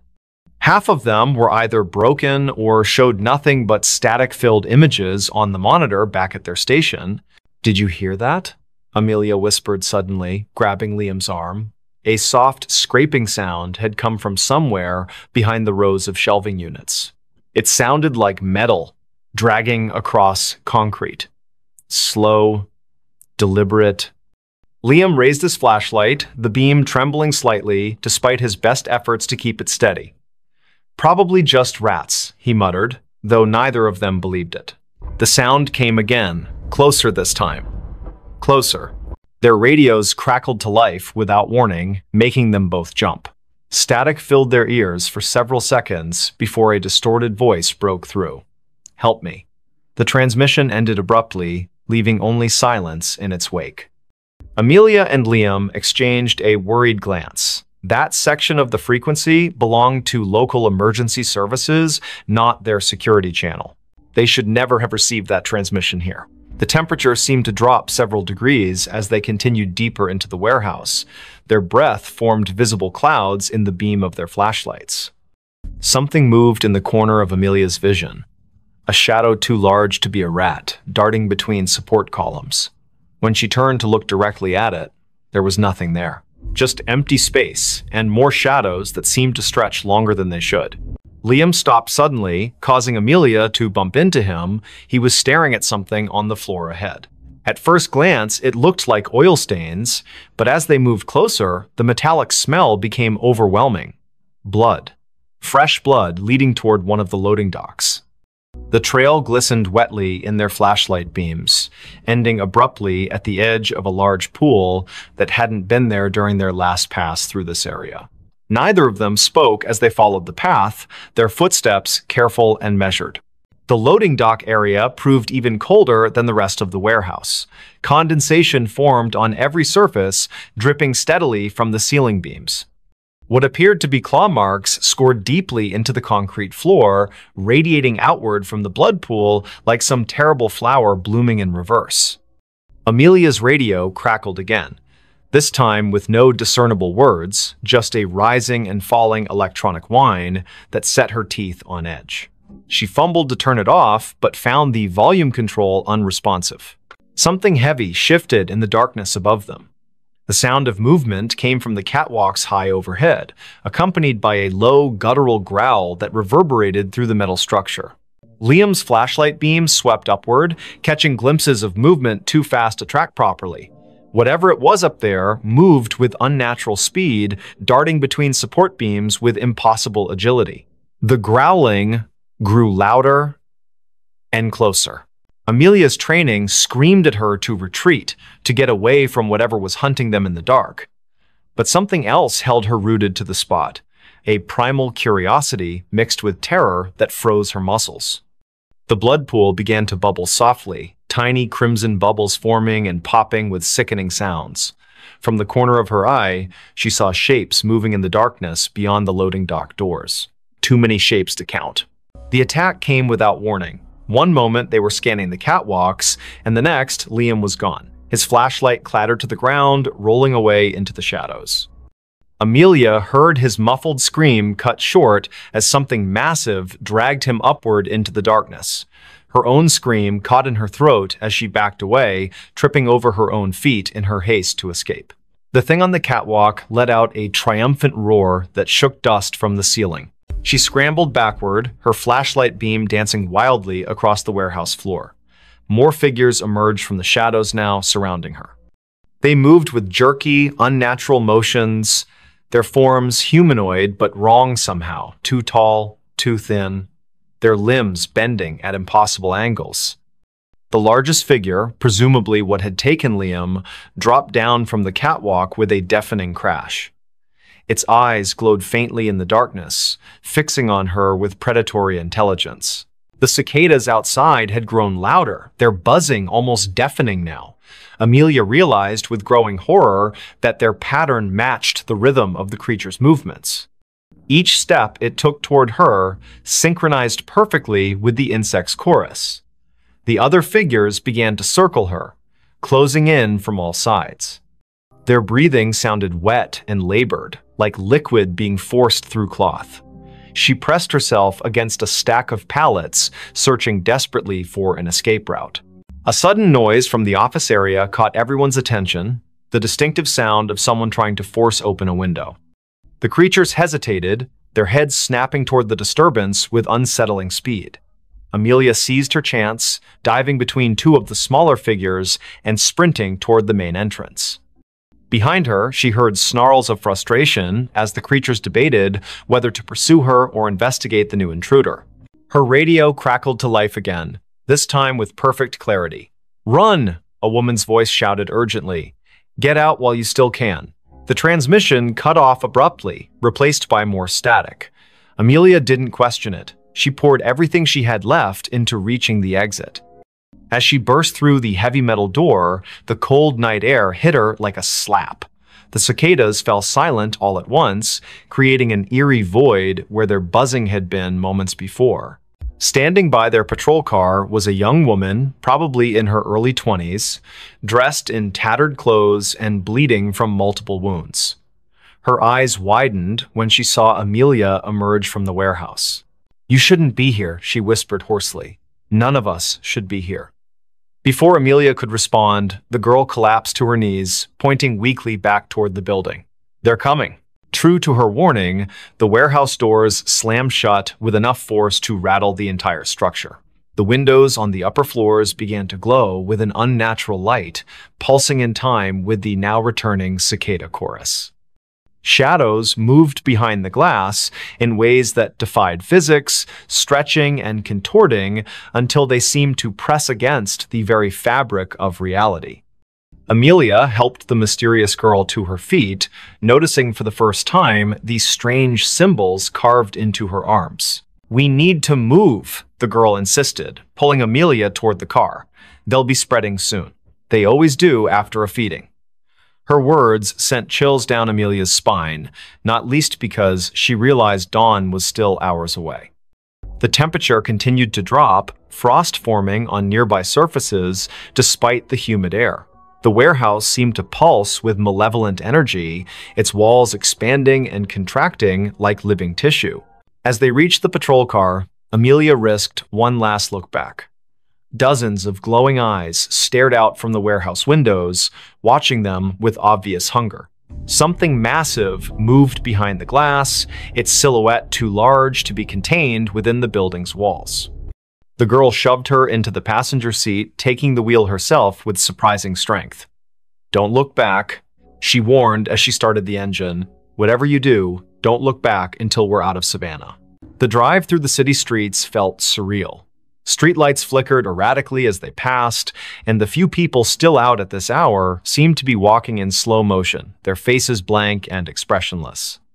The girl Spiel, who introduced herself only as Rachel, kept checking the rearview mirror obsessively, muttering about spread patterns and infestation zones. Amelia wanted to ask questions, but found herself unable to form coherent thoughts, let alone words. They reached the city limits just as the first hints of dawn began to lighten the horizon. Rachel visibly relaxed, though she maintained their speed well above the legal limit. "You got lucky tonight," she said finally. "Most people don't make it out of there alive, especially not after hearing the screams."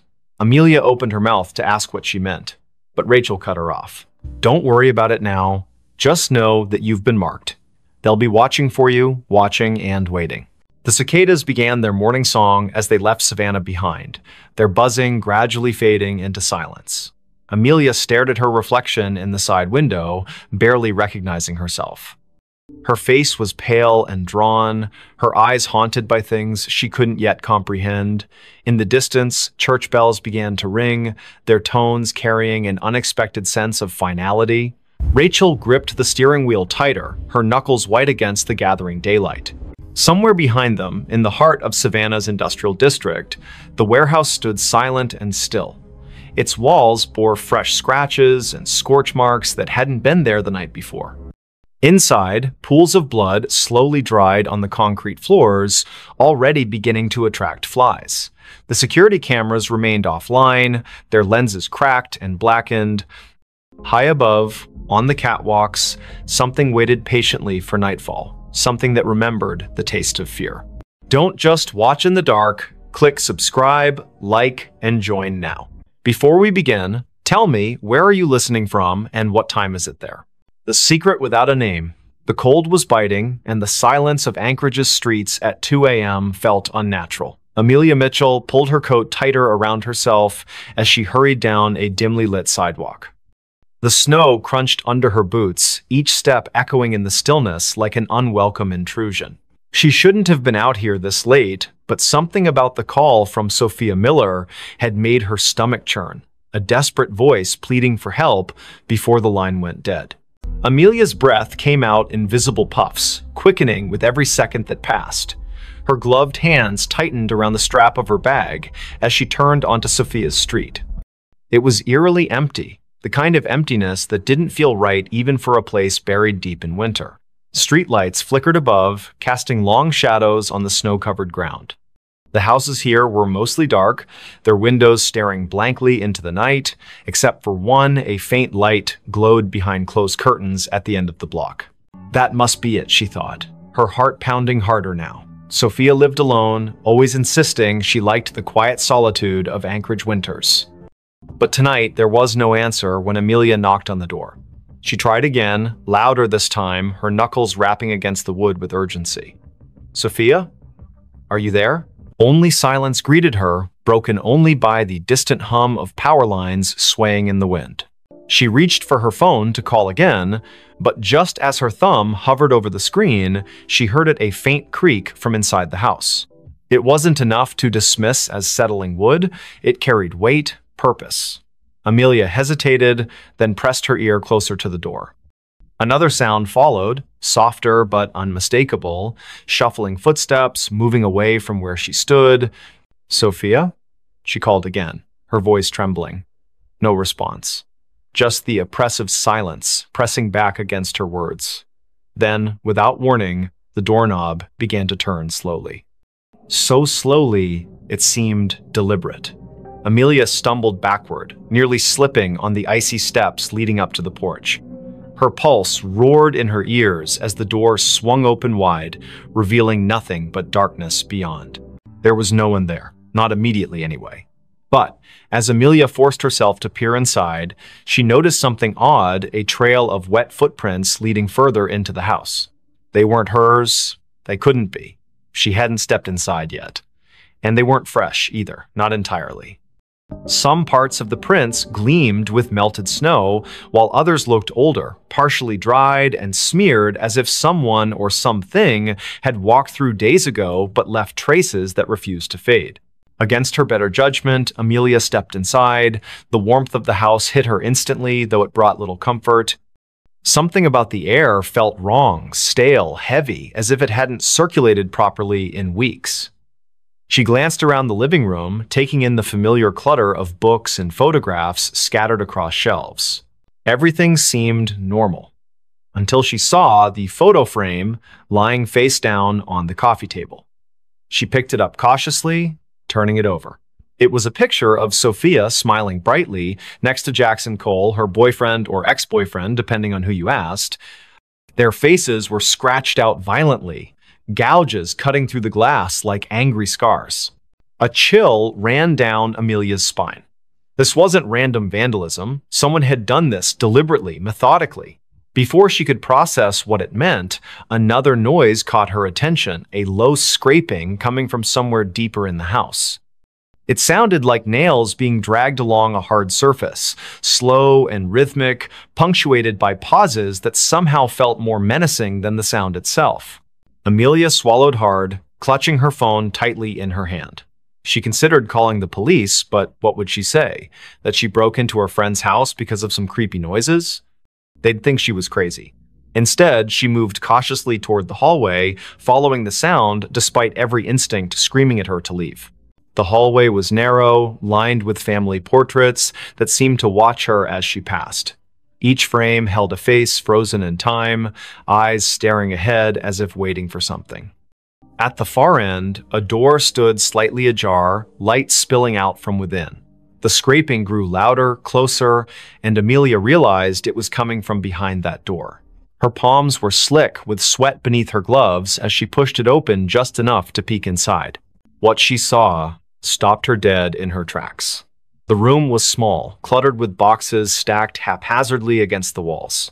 In the center sat a chair, and on the chair was Sophia, or at least what remained of her. Her body slumped forward unnaturally, head hanging limp as if her neck couldn't support its weight anymore. Blood pooled beneath the chair, dark and congealed, staining the hardwood floor. But the worst part was her face, or rather, the absence of it. Where Sophia's features should have been, there was only smooth, featureless skin stretched taut over bone. Amelia gagged, stumbling backward as bile rose in her throat. She wanted to scream, to run, but her legs wouldn't obey. Instead, she froze, transfixed by the sight before her. And then, from somewhere behind her, a voice spoke softly, almost kindly. "You shouldn't have come." She spun around, heart hammering wildly, but there was no one there. The hallway was empty, the portraits still staring silently ahead. Yet the voice lingered in her mind, repeating the same phrase over and over. "You shouldn't have come. You shouldn't have come." Amelia backed away, tripping over her own feet as she tried to retrace her steps toward the front door. But the layout of the house seemed different now, distorted somehow. Doors that hadn't been there before appeared in the walls, leading to rooms she didn't recognize. Shadows shifted unnaturally, twisting into shapes that defied logic. She could hear whispers now too, overlapping voices murmuring in tones too low to understand. Panic set in fully as she realized she was trapped. Every step she took led her deeper into the labyrinthine nightmare of Sophia's home. The air grew colder with each passing moment, frost creeping up the walls and forming intricate patterns on the ceiling. And always, the whispers followed her, growing louder and more insistent. Finally, she found herself in a room she didn't remember entering. It was larger than any other space in the house, impossibly so, with walls made entirely of mirrors. Each reflection showed a version of herself, but none of them matched the person standing in the center of the room. Some looked older, gaunt, and hollow-eyed. Others appeared younger, innocent, and terrified. One reflection wasn't even human. It was a twisted, monstrous figure with elongated limbs and a mouth full of jagged teeth. Before she could react, the reflections began to move independently, stepping out of the mirrors and surrounding her. Their movements were jerky, unnatural, and they all spoke in unison, their voices blending into a single cacophony. "You know the secret," they hissed. "You've always known." Amelia shook her head frantically, tears streaming down her face. "I don't know anything," she screamed. But the figures only drew closer, their cold breath brushing against her skin. One of them reached out, its fingers brushing her cheek, and suddenly memories flooded her mind, memories that weren't hers. Images of Sophia, of Jackson, of secrets whispered in the dark, of a nameless thing lurking just beyond the edge of perception, waiting patiently for someone foolish enough to stumble upon it. And then everything went black. When Amelia woke, she was outside again, lying in the snow. The house was gone, replaced by an empty lot surrounded by trees. Her phone buzzed in her pocket, and she fumbled to retrieve it, hoping desperately for some explanation. There was a text message from an unknown number containing only 3 words: "Tell no one." She stared at the screen, her hands shaking uncontrollably. Somewhere in the distance, she heard laughter, soft, childlike, and utterly devoid of joy. The whisper that never opened. It was 3 in the morning when Lucas Bennett first heard the sound. A faint whisper carried by the icy wind that swept through the narrow streets of Los Angeles. The city was unusually quiet for a place that never slept, its usual hum of life replaced by an unsettling stillness. Frost clung to the palm trees lining the sidewalks, their leaves glistening under the dim streetlights. Lucas had been walking home from his late shift at the diner when he noticed it, the whispering that seemed to follow him wherever he went. He pulled his jacket tighter around himself, trying to shake off the chill that wasn't entirely from the cold. The whisper grew louder as he passed an alleyway between 2 old brick buildings. It sounded like words, but nothing coherent, just fragments of syllables that danced at the edge of understanding. His pace quickened, boots crunching against the frost-covered pavement. He told himself it was just the wind playing tricks on him. But deep down, he knew better. Olivia Turner lived in apartment 3B of the building where Lucas rented his studio. She had moved in 6 months ago, and they had exchanged polite greetings in the hallway occasionally. But tonight, when Lucas finally reached his floor, he found her standing outside her door, her face pale and drawn. Her hands trembled as she fumbled with her keys, dropping them twice before managing to unlock the door. Something about her demeanor made Lucas pause. "Everything okay?" he asked, his voice softer than intended. Olivia glanced at him, her eyes wide with something he couldn't quite place: fear? Exhaustion? Both? She hesitated before answering, I keep hearing things." Her voice cracked slightly. "Voices. Whispers. I thought maybe it was just my imagination." She trailed off, looking past him into the dark hallway. Lucas felt a chill run down his spine. He had heard those whispers too. Without thinking, he said, "Me too. Tonight. Outside." Olivia's expression shifted from fear to something closer to relief, though her hands still shook. "Come in," she said quietly, stepping aside. The warmth of her apartment enveloped him immediately, but it did little to ease the tension coiling in his chest. Inside, the room was small but cozy, decorated with mismatched furniture and soft lighting. A half-empty mug of tea sat cooling on the coffee table beside an open book. Olivia gestured for him to sit while she poured herself another cup. "Do you want some?" she asked, holding up the teapot. Lucas nodded, though he doubted anything could settle the unease growing inside him. As she busied herself in the kitchenette, he noticed the curtains were drawn tightly shut, despite the fact that no one would be able to see inside at this hour. The windows themselves seemed almost deliberately avoided. So Olivia began after handing him a steaming mug. "You heard them too, the whispers." It wasn't a question. Lucas took a sip of the tea. It tasted bitter, but he didn't complain. "Yeah, out there. They followed me all the way back here." He set the mug down carefully. "What about you? When did you start hearing them?"